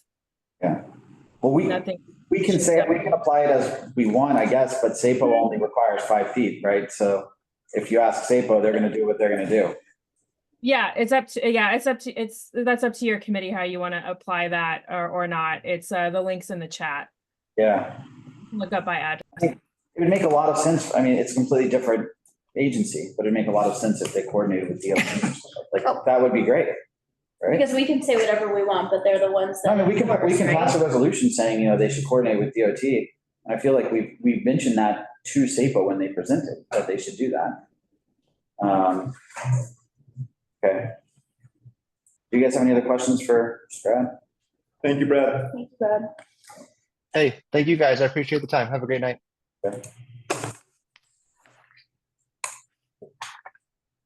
Okay. I guess before we go into business session, does anyone on from the public have any comments about district needs or budget priorities? Going once. Okay. Okay, so we're going to go into business session. What do people think about the sanitation? I like the sanitation. Yeah. I thought it was interesting. It's going to be a disaster from the beginning, but I think with everything we'll get used to whatever we have to do, and we have to abide. That's all. I think Marissa's going to I mean, I think we should make exceptions, and I spoke to Eric Butcher about this problem, that some buildings do not have a place to put. He said that Sanitation Department apparently may be working on some exemptions for certain buildings that cannot comply per the rule of law. We'll see. Yeah. But at the end of the day, you Yeah, it was know, helpful. property owners always get hit with the fines. That's it. So it was informative. Are we gonna send a letter or write Well, a we report? What do we didn't start. I wasn't planning on doing a resolution, but I think it's started more taking, educational. I mean, if we want to just, I imagine we'll write something on, by we, I mean, you. we'll do Like, a report. Yeah. you We could didn't- we didn't start- We memorialize- didn't start and say we're going to, like, we didn't. It starts in a month, it's informational. So you could memorialize some of the Yeah, concerns that I were think we should do a raised report. about things. I mean, we can specific. talk further about writing a letter to bring the trial containers in the roadbeds in Harlem down here. Yeah, I think for now, we just After we see how it summarize and we talk, and that's what we do. Great. maybe we wait a few months after it's been implemented and have an open meeting where people can come in. Yeah. Because right now, these are things people are worried about. Yeah. But you'll have all the things, I wrote some of them down that people are worried about and see if people come and then say, this is happening. We could then write a letter saying, this is what we're hearing from the community. This is what's actually happening. These are things we'd like you to consider. I'm very eager for those roadside, the in-curb trash cans, Yeah. they're very successful in a lot of places. I also think people's complaints about stolen trash bins will align when literally everyone has stolen trash bins. I think there are other issues at play that folks will have to deal with. And I also think folks will be very happy not to see open garbage in the street. So I think letting things play out and responding to like overzealous fines when folks don't have any other options is probably what I would see as the right play. Oh. All right, we'll do a report. Well, I do think one of the things about them taking away the bins that exist that have been working just doesn't make sense to me, but. Yeah, I like the smart bins. I mean, Cool idea. it just doesn't, you have something working. Why would you get rid of it? Well, The I mean, smart compost. They're additive, not that you would change the program. all right, I'm a big user. let's go through. Number one. So this is the one where I still don't think we know geometrically They have what's to going on. move down. I Their looked diagram harder. was They have really to move bad. down to like 19. Yeah, They had But 5 they're foot for a using small box and a Staples, large like, box. template. Yeah, yeah. but then did you see the comment that you can't have covers over grills where smoke's coming out? That somebody commented about. Yeah, I mean, that Then he makes said sense. they're like partially open or something. Yeah, but he said no, that it was covered, it wasn't covered where people were standing, it was just covered the food and where it's being cooked, but then somebody says, well, you can't have it. I'm assuming that if the fire department shows up, they're gonna tell them, you can't do this, you can't do that. Well, my question is physically, can they fit it in the lane? That's what I was trying to figure Well, out. they can I if don't they know. move down, but not in front of I sent 19. pictures to Will, you guys can look at the reality. It's like, What is there on the ground with people, it's about 11 feet wide Yeah. outside of the raised platform. Can't they move down to like 21? But then they'd be in front of a different. yeah, but if they do the whole thing in the curb lane, like Yeah. if the whole tin is in the curb lane, is there room or no? That's what they It needs said. a fire hydrant, which requires. They have to 15 still go feet. down from the fire hydrant. They presented something that wasn't, it's a tight situation, and they didn't provide any of the details that shows it fits. I mean, that's the biggest problem that everybody sees, is it's just not real. So the fire department is showing up at 4 PM. So if they tell me you gotta move it here, you gotta move it there, then it'll work. It'll already be set up. Right, but he said that you can move it. It's easy to move. Sure. I think we should just say geometrically, we don't see how it works.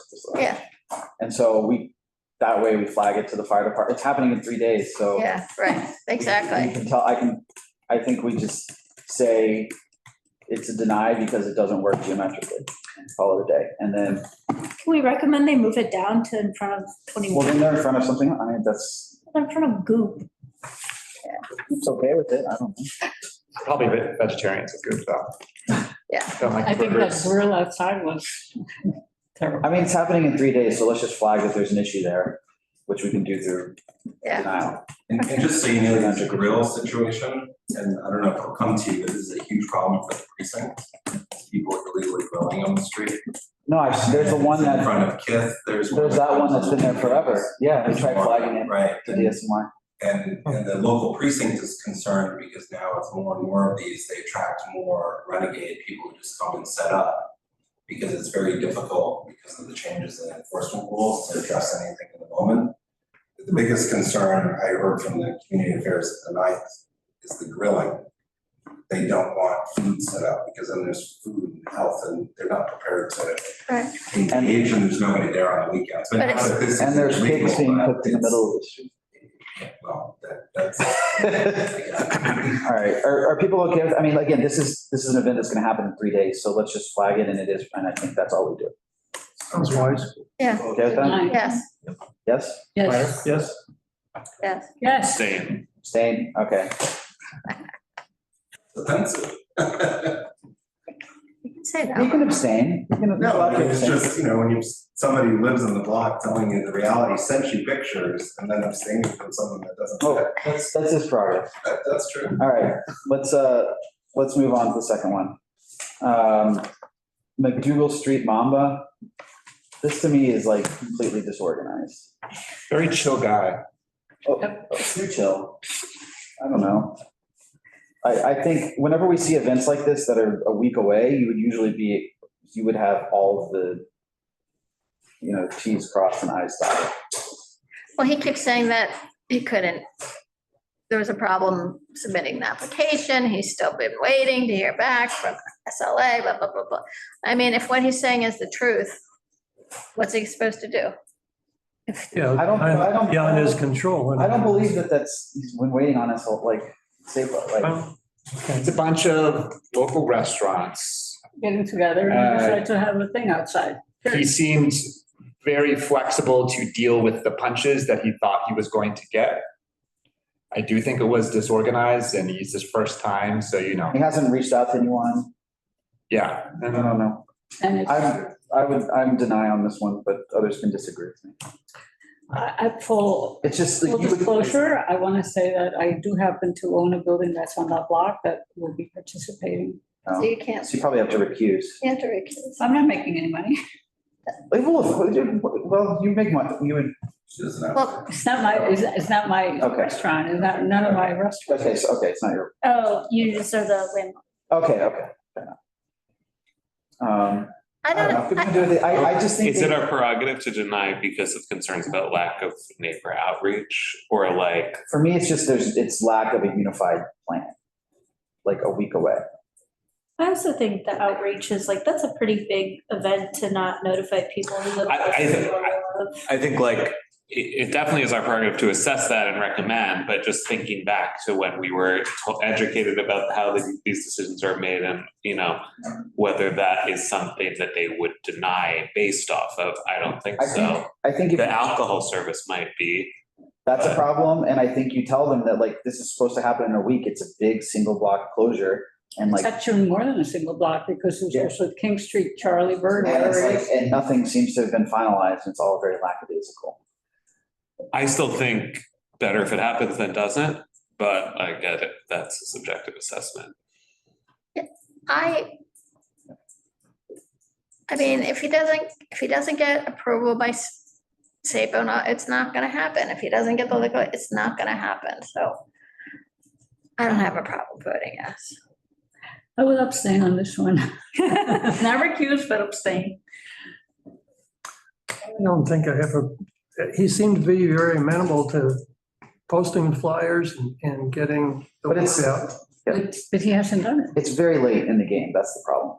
Yeah, I think he's going to be a little disorganized on game day and learn better for hopefully next year when they do it again, more organized. Can we voted yes on this pants thing with that? Yeah, one? yeah. Well, the fence is far less disruptive. I know, but she That was a was just, statue, But also have less. but that was just a statue. If this was a statue, I'd be okay with it. I'm voting approve. All right, well, I'm going to vote against, but you're allowed to overrule me. It's okay. I mean, Are you guys gonna start putting up your questionnaires that you have? Yeah, I think so. This is we're trying to figure out how to work it, yeah. This is our Because one first of the attempt. questions that should be on there is what's the zoning? And are they ground floor residential? All right, we can talk about, yeah, Yeah, we can talk about that later, yeah. That's what was raising, nobody Yeah. raised it, All right, because that's the problem. yeah, we Setting can, up in front of somebody's Yeah. apartment yeah, directly, and they don't know. yeah. It's like nine-dimensional. I We also, can talk about we can talk about the questionnaire more offline, like, I think we're trying to dial it in. And I'm open It's a work to in progress. I will It's a say- work in progress. Yeah, it's definitely a work in progress. I will say that I do think that for accessibility reasons, they should verbally just go through the top things on the questionnaire. We should just say we've got the questionnaire, because some people Yeah, and I can't think we read should it or, post the questionnaire. yeah, we should post it and they need to say it out loud for people. Yeah, all right, let's talk about the questionnaire at the end, because it's the Okay, first time I'm fine. trying it, and then we can, All right. so let's just get through this stuff. I'm a deny with Will. I feel like Yeah. this block has been put through the ringer, and I feel like this guy just has not thought, he thought so much about the businesses, but I feel like he hasn't thought a lot about. Yeah, I just think it's The people completely who live disorganized, there. and like the liquor license was not thought out at all. Oh, yes. I think that's 4-2 with one abstention. Unless. Yes. Yeah, I'm a yes. Yeah, yes to approve. I mean, I Yeah. don't know Ed, how you're wording your motion. I abstain. When you get a call, Rocio abstains, we deny, everybody else approves, including Ed. Ed, Yes, yes, yes. So, so Olson and Benish opposed. Yeah. Okay.我当然可以了，这 What's that? Fire clearances. Okay, Ed, thanks. Oh, the fire clearance, yeah. I'm more worried about this OK, Ed. Billy Ellis, Okay, Eilish. or how you say that. Mustang pop-up, I mean, it's gonna be another, It's gonna, that's gonna be a another one disaster, that's incredibly impactful. Yeah. but I don't see, you can say, no, they're not doing anything wrong.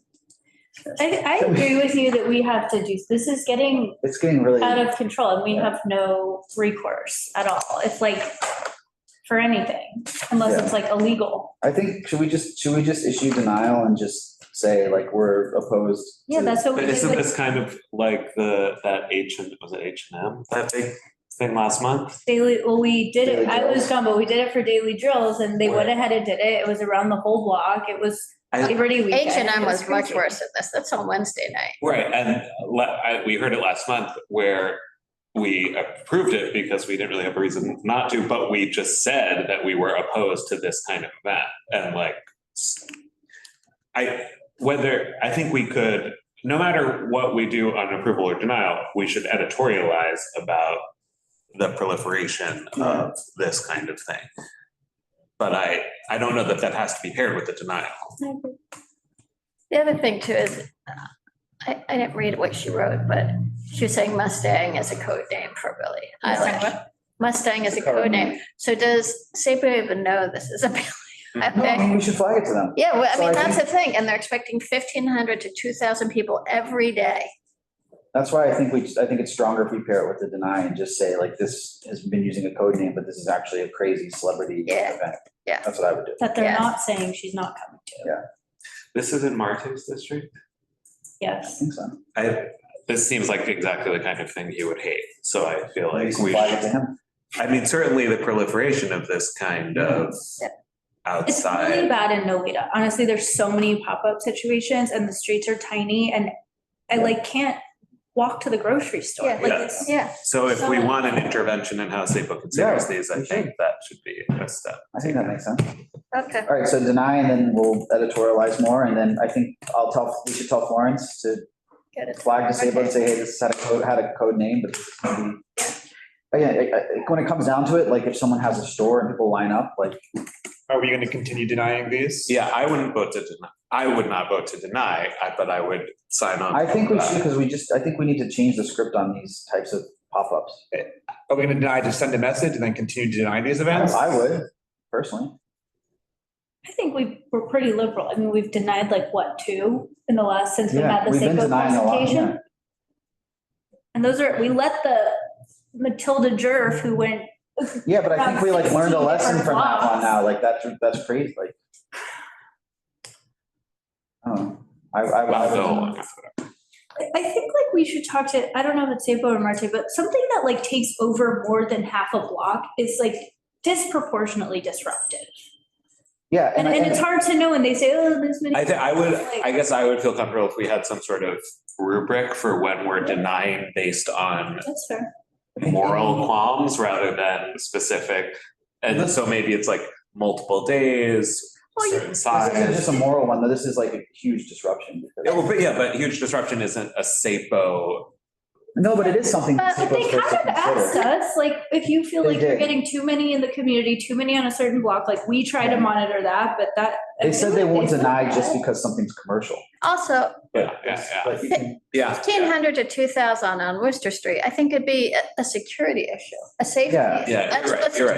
just too- It's too much. Yes, okay. The thing that does it for me is like 6 days or whatever. Yeah. And It's 6 really- days. It's too much and it's too prolonged. Yeah, day after day after Well, day. that's a SAPO flaw. Yeah. Any kind of production event. There's a fire on the street, why is this going on? That's the SAPO system. It's gonna be horrible. Yeah. I'm persuaded. Let's deny. Okay, so all in favor of deny, yes. Yes. Add a security thing about Okay. this, safety Anyone opposed or issue. abstain? Okay. Are you capturing all these votes, Erica? Your computer's still Barely. my bad. I'm on 1%. If you need me to start Go, recording. go, go. We're on number 4. Miracle. Taco Bell trucks. 4 and 5, I'm fine, I think, those are Yes. standard food Yeah, trucks. fine. Yes. I do want to know what fancy crunch wraps they're gonna do. Oh, you should have asked. So yes, we're okay on that? Yes. Anyone opposed, Fine. abstain? So I Okay. appreciate Sapo's giving them line direction on how we want, what works best. The That's fantastic. Jockmus, I'm okay with this one. Again, I don't know if there's gonna be a line to the actual store, but it seemed like that guy's not involved, so. Yes. Right. And this is in front of an empty lot, I think. I wanna And we see, just need to know, I'm noting it in the notes, but we need to change that they're curb lane and sidewalk. Okay, I don't know if that was on us or Sapo. all in favor? Yes. yes. Opposed, abstain? Here's, okay. Cumulus withdrew, interior define. Is this couch touching? Yes. I guess I'm. How do okay they with choose that. the 10 people that can get a chance to Yeah. touch it? That one, I feel like is not really gonna attract a crowd. Yeah, I mean, we weren't expecting a line for the free food giveaway. I was like, a wait, you're little giving out strange. bagels? Bagels and so, No one cares about a couch, but they care about food bagels. yeah, I see that stuff all the time. He seems like Amir's he usually, knows the rules Amir's and does usually stuff. pretty good at this stuff. But it's only 150 bagels. I mean, that's 150 giveaway. I eat that in the morning. Yeah. Okay. Are we okay on this? I'm Yeah, okay it's with your that. protein bars. Yes, right. All in favor? Bye. Opposed? Please. Okay. Mombies is withdrawn. Mombies withdrawn. So go to 10. Commodity fragrances. Fine. We've I'm- had this type of I'm thing, like fine with that. overflow of a private I'm event, fine as with long that. as like SLA and they do the things, they rope it off. Yeah. And that's a pretty quiet block. That's like right near the Equinox. There are a lot of, I was looking at Google Maps, there are a ton of shuttered storefronts, at least as of a year ago. Yeah, there's not a lot, and there's construction, there's not a lot of foot traffic down that block. All right, all in favor? Aye. Opposed, abstaining, recused, okay. Nix is a no-show, deny, all in favor of deny. Say Aye. Abstain, recused. Be now free. Be now free. Wait, have you ever heard of a chain with room for your Yeah, blood? it's a new thing. It's like a trend. I don't know how In your popular. keychain, okay. Is this a well-known brand? No. No. All right, I guess I'm fine with No, that. it's just being Yeah, it will be introduced. after It's the, just- after the event. Just being introduced. It's fine, to it's you. the same thing, it's a random thing on Broad. Yeah. We get so many right on this Yeah. block, right, at this address. All right, all in favor? Aye. Aye. Thanks, Ed. Bear bells, Approve. Yes. branded school bus. It's a very wide sidewalk. I think it's fine. Yes. Yes. All in favor? Aye. Opposed, abstained? Aye. Keys, Salicia Keys. Mhm. This also seems like event overflow. Mhm. Yeah, it's event overflow. It's broken stanchions. Yep. I'd be interested to see how many people actually show up. Yeah. No one. He's a, On a he's a big Wednesday? name. I don't know. No, on a Just Wednesday over there. from 12 to 4? It's a private event though, right? No. No, it's No, not. it's just a They're doing pop-up. media 9 to 11 and then it's open Yeah. to the public Okay. from 12 to 4. At least the I guess line it's will fine. go It's a north. single day. Like, I really have a Fine. problem with like. No, I'm not gonna say takeovers for, no. Like, if this was like a 5-day pop-up, Yeah. all right, Close to NYU. are we okay? It's my Yes. boss. Okay, Yeah. yes. Abstain, Oh, yeah. use, deny, okay? I share, I'm going to buy some of this. this is gonna be crazy block. All right. By the way, did I miss what iShare has to do with? It's just, I think I think it's, it's the production. yeah. company. Swedish candy. Well, I thought it was a fintech company. iShare? Yeah. I thought so too. Yeah, I it's mean- not a food, it's not a candy thing. They're just leveraging The candy. What's- popularity. What's the name of the, Yeah. is Roaming Hunger the name of the store? I think Romaine Hunger was the event producer. iShare is the company. Lil Sweet Treat. Little Sweet Treat. No, Lil. Lil. L-I-L. LL. Little Sweet Sweet Treat. Treat. Lil Wayne, Lil Baby. Little Sweet Treat. We all deserve one. I don't like the dual line concept. I don't either. Is the line, is it, Very did we weird. decide if it was legal or not? That's technically SAPO only requires a 5-foot pedestrian walkway regardless of the block. Yeah, but, This is like a 30-foot wide sidewalk, Cool. okay. but I still don't like the multiple line. I don't know. Maybe we should flag, I think we should say that we don't like it, but. yeah, I well, think we should say that it gives a lot of cavities, so if we have too much. Affects the long-term health of New I York. think- I do like having small boutique stores open, which is Yeah. fine. Yeah, but we're already giving her the street every day for her small boutique. Like, do we need to give her double streets? The double line could be a We problem, give her the but street of- We're not really giving it I to think- her, we're giving it to iShare. Yeah, I I figured think she the gets. sidewalk is Rock. that wide. Right, I think, exactly. okay. I think we should ask their SAPO for some I think it's a guidance problem. that this is first time we've seen two lines on the same street at the same time. And we're tentative, yes, but what do you think? Do they Okay. understand there's two lines parallel to each Fine, all other? right. We have I'm- enough time. It's the 30th. I'm okay doing that. Okay. Yeah. If we find out that it's like, if SAPO thinks it's a terrible idea, like Yeah, we can propose an amendment for Yeah. board or whatever. yes, Like, that's We right. still have time. all right, are everyone okay with that? Yeah. With Those abstain. So it's like. Are we approving it? We're gonna check. with- Oh, yeah. see how they feel about that. Two lines on the same street. All right, We don't Um, often see that. I'm- FYI renewals, We have more treats in the renewals. Treats in the streets. yeah. Oh, yeah. No. Anyone want to discuss those? No. No. All in favor, say aye. Aye. Okay, district needs and budget priorities. What was the vote on the McDougal Street Mama? I don't. 4-2-1. 3 yes, 2 no, 1 abstain. 2 deny, me and Will, 5 yes. No, 4 yes. Yeah. One abstain. No. Four? Oh, Oh, Ed, yeah, 5. Ed, Amy Ryder, Eddie, and Brian. So wait, what was it again? What was the? 5 to 2 to 1, Five? yeah. Okay, What are our district needs from? well, I sent around what I thought were all the relevant portions. I made a few tweaks, just basically no major changes other than some of the stuff that's related to composting, which has now been implemented. So like we talked about how composting is going to come into force and how containerization is going to come into force. Do people read my email? Yes. Let me just. Can you screen share? Let me pull it up. I'm stopping my note taking. Okay. Because I'm not. I sent a lot of emails over the weekend. We appreciate it. Yes, we do. Where did I put the emails? There you go. Okay. Second. 哎，你别这样，那个上面看出来都是你闭眼睛，还没完呢。 Okay. So none of this, I think, really changes unless you guys tell me otherwise. I sent this around. Yeah. This is about how we remain a coastal district, how there's still no cohesive plan on the west side. Environment sanitation. Basically, so I changed here, I added, in particular, it'd be important to monitor the effectiveness in combating the rat population of new regulations beginning in fall 24 that require trash containerization versus curbside composting. Well, one, on the rat thing. Uh-huh. I made a change on your, I don't know if you saw my comment. Oh, I missed You it. have you're making an assumption that the rats are a result of dining sheds outside. So my question to you is, where are you getting your source from? You just, I mean, everyone can say what it is, but what is the source of information? That part I don't think was actually my language. That's just part of the overall district needs to.你真的 This is what we've had last year. I didn't make a stink about it. But I think it's not fair that, this being blamed, whoever wrote it, they're not giving us the source. Where did they get that? Yeah, I didn't write that, so I think if you want to have it stricken, then you should come to exec or dial into exec, because that's when we make the final decisions. But that was not my language. Okay.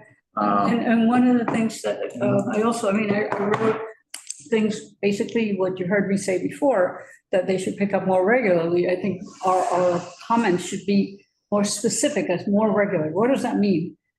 To me, it means they should pick up 6 days a week. So where is that? I didn't write it. Here, I can give it to you.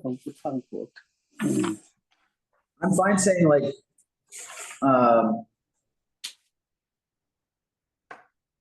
where is this? That's where they talk about the rats. Sanitation pickup. Where would you slot this in? Somewhere there with the rats. Valerie's raising her hand. Oh, yeah, Val, do you have a comment on that, or? No, my comment is about the light pollution, but I'll wait until you get to that section when it's appropriate. Sorry,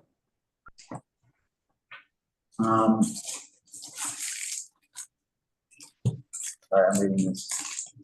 You want to pass this around? It's in the "we are pleased the city dedicated significant resources." It's, Yeah. It doesn't have to be that exact language, but it's just of what I said before. Okay, why don't we, while we're passing that around, let me just go through all my changes really quick, and then Valerie, I'll come back to you. If that's okay, because I just want to hit on all my changes. For street activities, I just changed that to Manhattan because we learned that there's actually more like block parties in Brooklyn, just to be accurate. And sorry, I feel like this is the first time, your email was the first time I read this. Was It's on the this, CB2 website. Yeah. so this is what we currently had last year? Yes, correct. Got it. Correct. Okay, thank you. So this is just going off of, I took what I believe were the portions most relevant to our committee, and I just put what was in it last year, and then I redlined it. And this is what you're proposing we reset? Yes. Similar with light changes? Yes. Got it, thank you. And Rocio. Again, I'm just saying that there should be monitoring the effects of the new rules. Now, this one is up for debate. We had a budget request about curbside composting, which has now been done. So we could change that to education and monitoring because it's now in place, or we could just take it out. I'm up, whatever you guys think. Like, do you think this is something they need to expend budget money, like budget on? Like, is that a priority for us? I think monitoring is important to see how effective it See is. if it works or not. And I think education is important, clearly. There's a lot of questions and there will continue to be. That's So why, I'm okay leaving it in, but I mean, I could also see an argument that's like, well, they expanded curbside composting, so let's just take it out. Might want to put in what everybody was saying about those other bins that are regularly used, because that's. Oh, the permanent ones? Yeah. That would be a good one, I yeah. think that's Smart a bin? lot of people, and you guys know anybody who uses them, they're religious. But the best thing is, if you live close to one, you can bring it down that high. Which is unlike the building stuff where you have to hold on to it. 之前都写好了吧？ Like 去写那一张，去写。 Yeah, just write it. I think, I like that, yeah. Like, that could be a funding request to keep, essentially keep it smart for us. Yeah, because we don't know for sure. I imagined it was, but sure, let's try it. They're big bellies, right, which is just a big trash can. No, no, but not that one. The smart bins, you have to use your phone. Right, but it's the same, Yeah. it's the same Oh, thing, yeah. it's the same, that's the brand name, I think. They could also just turn into regular trash cans, which is what they might do.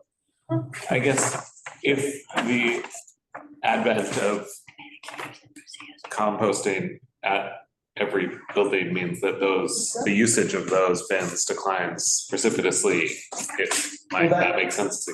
Yeah. So I think it's premature to say we would support keeping them as is when they might not be used anymore. Why don't we say that as part of the monitoring, they should continue to fund those bins for now and monitor their usage as curbside composting comes into play.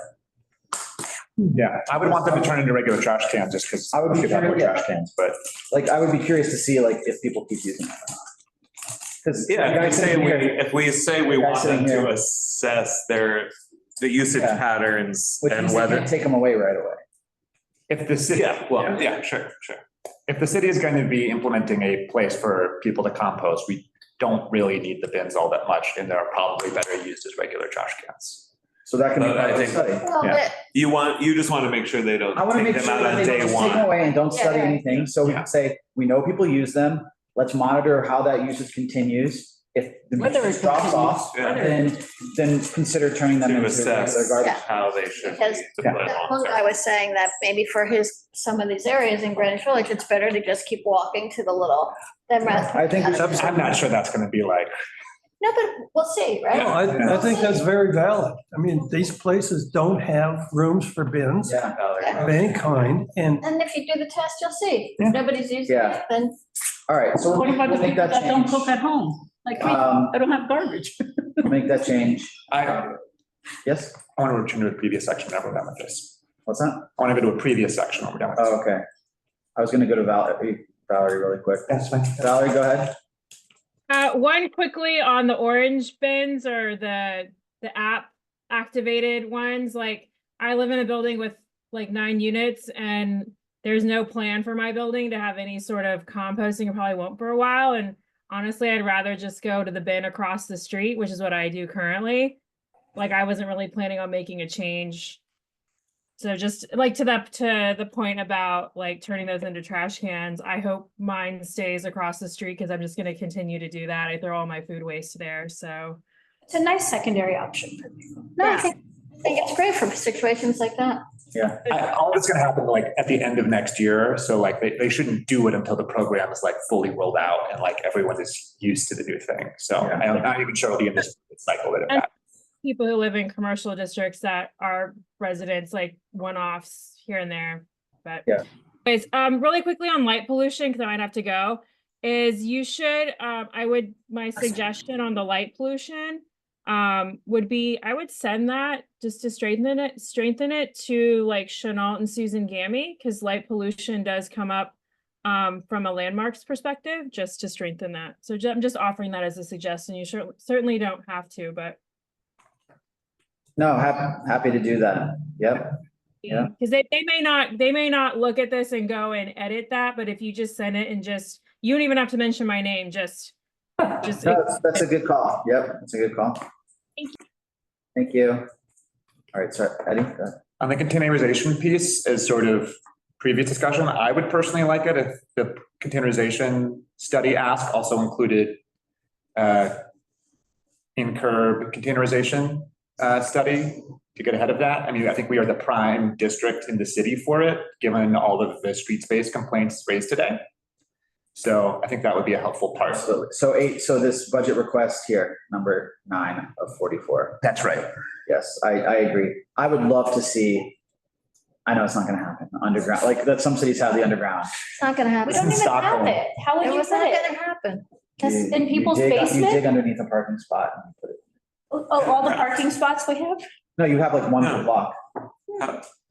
But I don't know, it's a pipe. I think- The infrastructure is like too complex under the streets. It's like a. We can say that we want exploration of Flying non-sidewalk placement of containerized trash. Ones that pick up the trash. I know. One of my concerns. Wait, you wanna carry that up 5 stories? One of the concerns about this Which one? whole program. Well, most of the bids already are dealing with variations of this in our district. No, I haven't talked to In them. the containerization, so Yeah. it's in the mix already a little differently. Yeah. And they're already having issues and just to tying into this, the city not picking up the corner bins is because they're making the bids do it and then saying it's not city trash. They're making them have to pay for it and manage it. So it's the issue they're dealing with is actually a precursor to the containerization now, and it's live in person in a lot of the bids and the issues with all their trials. So, COVID, both have them packing bits, trash corrals, so they're all in the mix of what works and doesn't work. One of my objections is the fact that they chose this company to make these containers that's out of state. Did you know that? No. Yep. And as we know, what's happening in this current administration, there's a lot of corruption, let's to say the least. How did that happen? How did that happen? Yeah. Well, Really, there's nothing wrong with saying, it'd be great as new programs are rolled out to prioritize using New York State vendors. I don't think that's. Oh, they said they put a budget request. Yeah. Okay. Request for. My only, New York Oh. State. No, but it's not in the purview of a specific budget request to an agency, like. That's true. Yeah, it is. Well- In New York City businesses, it's, and all that. We've never commented on that in the past. I think. I don't It's want to okay. answer that. That's okay. Well, you can use whatever, as much as you want, or whatever you want. No, I mean, I think this thing on the rats is fine. I mean, who's gonna, no, I think everyone would be in favor of more pickups, right? So we need Oh. a ban, yes. And when I spoke to So- Butcher, he said he's going to try to see if we can get our neighborhood, our community to be picked up at night, like. But I don't think it needs to be 6 days for every building. I think it's gonna depend on the size of the building. Right? Like, Well, if they have to know, because they're gonna go through the street anyway. If you're a small building or a big building, whether you have garbage or not, it doesn't make a difference. It has to be for the whole block, for all the blocks the same way. Should we add? But sometimes a small building can have a lot of garbage when somebody moves out, and you're gonna have a lot of garbage, and sometimes you don't. So it has nothing to do with the size. But I thought what They Toby, don't take into consideration those times when holidays, and a lot of people have a lot of garbage within the holidays. And also when a tenant moves out of a building, sometimes they throw out everything they just spent a lot of money for. So it's in the street. So I don't necessarily, I'm not knowledgeable enough to know Yeah. that 6 days a week is the I right number. I think Rather than prescribing a very specific demands for frequency and timing, maybe we can add into the 9 about assessing containerization placement, or add to that and also frequency and timing of pickup. Because if we're talking about rat remediation here, so it could be like, we want to have them look at the containers, where the containers are, how frequently they're emptied. And the other important thing is, I think the property owner has a right to choose where they want their, once it goes to the big containers though, where they want that, because if they put it right in front of somebody's window, it's not gonna be a very happy situation. I would be okay with language like this, but maybe cut down, because I think it's. Yeah, you can cut down whatever. It's you very want. prescriptive, but I'm fine adding language about more pickups. Like, I think we already have something like that in there. Rough, whatever you want, it's fine, please. I think you should mention timing too, because I think Toby had a good example of when you have a problem with space and number of Yeah. bins. If you alternate a bit where, recycling was one day, garbage was another day, then you don't have that problem of all those. Yeah, but then you have to listen to it from a property owner's view, right? So now you have to hire a superintendent or a porter or whoever it is. 5 days a week? How many days a week? 3 days, extra days? Because now, 1 day is for recycling, 1 day is for this one. It's not financially feasible. So I don't object. I think it's fine that they collect the composting and the recycling on the last day of pickup. It's fine. It reduces the cost to maintain that building. So I'm fine with Let's say that. with timing, let's say generally Maybe has a timing. question, she has a comment. I was just wondering if there was a plan in place regarding sorting compost. I'm from Colorado and where I live, it's a very small liberal town. There's actually like compost mandates, like every single business they all have to compost, until about a year and a half ago, maybe 2 years ago, where they actually had to stop doing it because the compost was so contaminated that EcoCycle, which is the processing plant for compost where I live, is rejecting it. So I was just wondering what you're gonna do in terms of sorting. That's just something to consider, because I mean, you don't know how, this could be very short-lived. Yeah. I think, yeah, I mean, I don't know what That's the a whole SMI's nother- plan is. Yeah. I We're think just trying to that's- figure out where to put it. I think, Right. I think that's part of that's part of the what we're asking them to do, is like monitor the effectiveness, right? It can include things like that's part of the effectiveness, right? Yeah. It's like, Yeah, The effectiveness was that it didn't work. yeah, Did it maybe 5-6 years ago? It didn't work. yeah. That's, We did it. I mean, I personally had my buildings do it, but the tenants weren't doing it.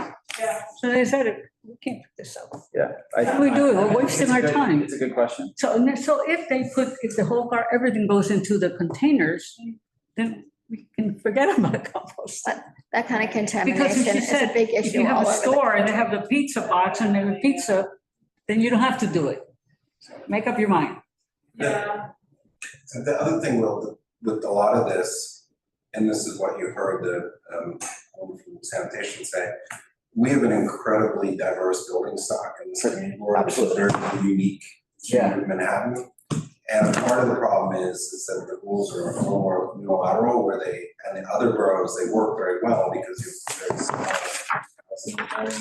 Here, the issues, and Toby really hit the nail on the head, the big buildings versus the small buildings. Just Rocio, it's like a truck rolling down the street, you're throwing a couple bags in, it's very easy. You clear a whole street. I've watched them, from various reasons, sanitation, especially if they seem to come in like door in the morning on 1 o'clock, like right in front of the street. They go down really quick when there's not a lot of garbage. Right. And it's not a big deal. The big buildings are very different.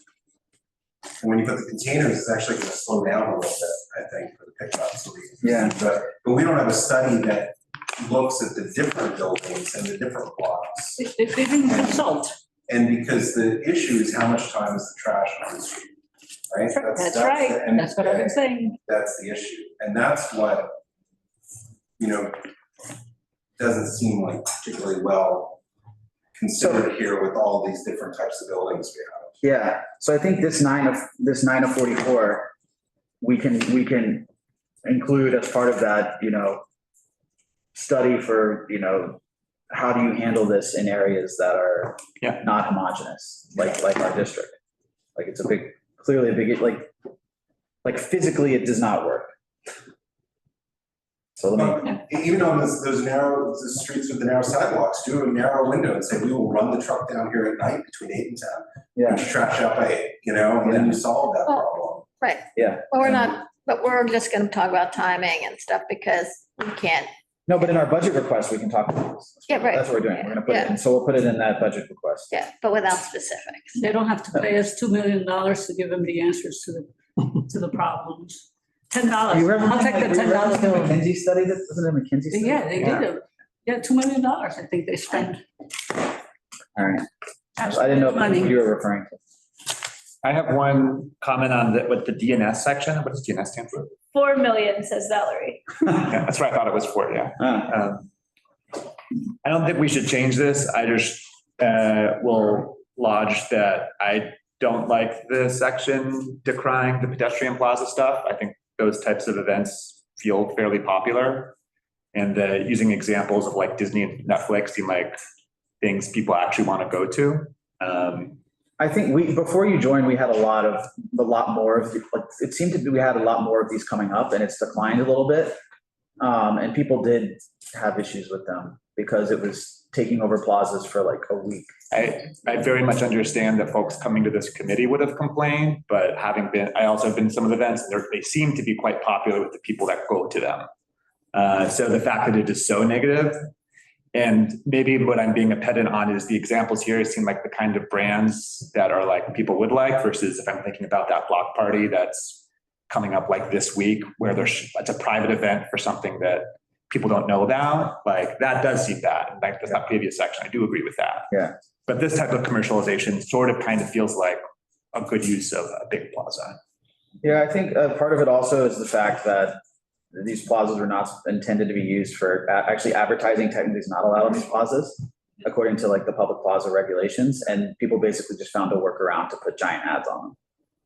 Yeah, so it wasn't just that it's Disney. Yeah. It's the humongous advertising. It was a big topic, Yeah. frankly, like a year ago. It was like, we spent a ton of time talking about it. Like, Yeah, I'm very much raising my newbie shield to give That's my okay. comments of ignorance. No, But I would keep it in for now, and then perhaps we can revisit next year if we really feel like it's not as much of a problem anymore. I feel like it ebbs and flows. Like sometimes it gets well with the hot chocolate in the winter. Wait till the winter and everyone gives out the hot chocolate. Step and repeat with the hot chocolate. Okay. Anything else? So this writer. Any new, I like hot chocolate. anything else? Any new business? No, I feel like we should keep iterating on the. We absolutely thing, should though. on the. It does feel good to go fast. Like I can read them very quickly. There's zero pride of ownership, so like I think we just need to, I think we should start putting it up on the like we already put up the link to the SQL application. We should start putting that up too. Yeah. Which this was probably just a time issue this time to get that, but One thing I'd be careful about is not making it too long, because people will be. that's one thing I said that over email. I was worried about making it too long, but Because then people won't fill it out at all. let's keep playing around with that. Okay. I think it did make it a little faster on those that had sent it. I don't know. I'm gonna start trying to be better about recording the people who don't do what they say they're gonna do. Because it's very confusing, because sometimes it's the address, sometimes it's the landlord, sometimes it's the production company. You know what I mean? Like I think- blacklist? Oh, you mean you're gonna make a spreadsheet? That may be illegal. I think that's. Well, I don't I know how I'm think gonna that's useful. record Meredith it, Burns. but I feel compelled to To be start. memorialized. I think that's very useful. I think that's a great idea. Because we have nothing. Yeah. We have this, we have the SAPO database, of complaints theoretically, which they won't give me access to. You know, but this is true, because as there's term limits, this kind of long-term No, we should memory. record it. That's Yeah, a you're great idea. right. So I'll because- start some kind of spreadsheet, but I think as like we're around and if you see someone that said something to our committee and then is doing something else, like. yeah, Great idea. I'm starting with the people who spray painted all of the sidewalks in Nolita All right, for their pop. thanks. You must have stood in a bad spot. Well, I went to them like 4 times and I was like, why do you think this is okay? They're like, No, oh, they the did the media literal company did bad it. spot. Oh my God, not that. All right. Thanks, everybody. I got it. Yeah.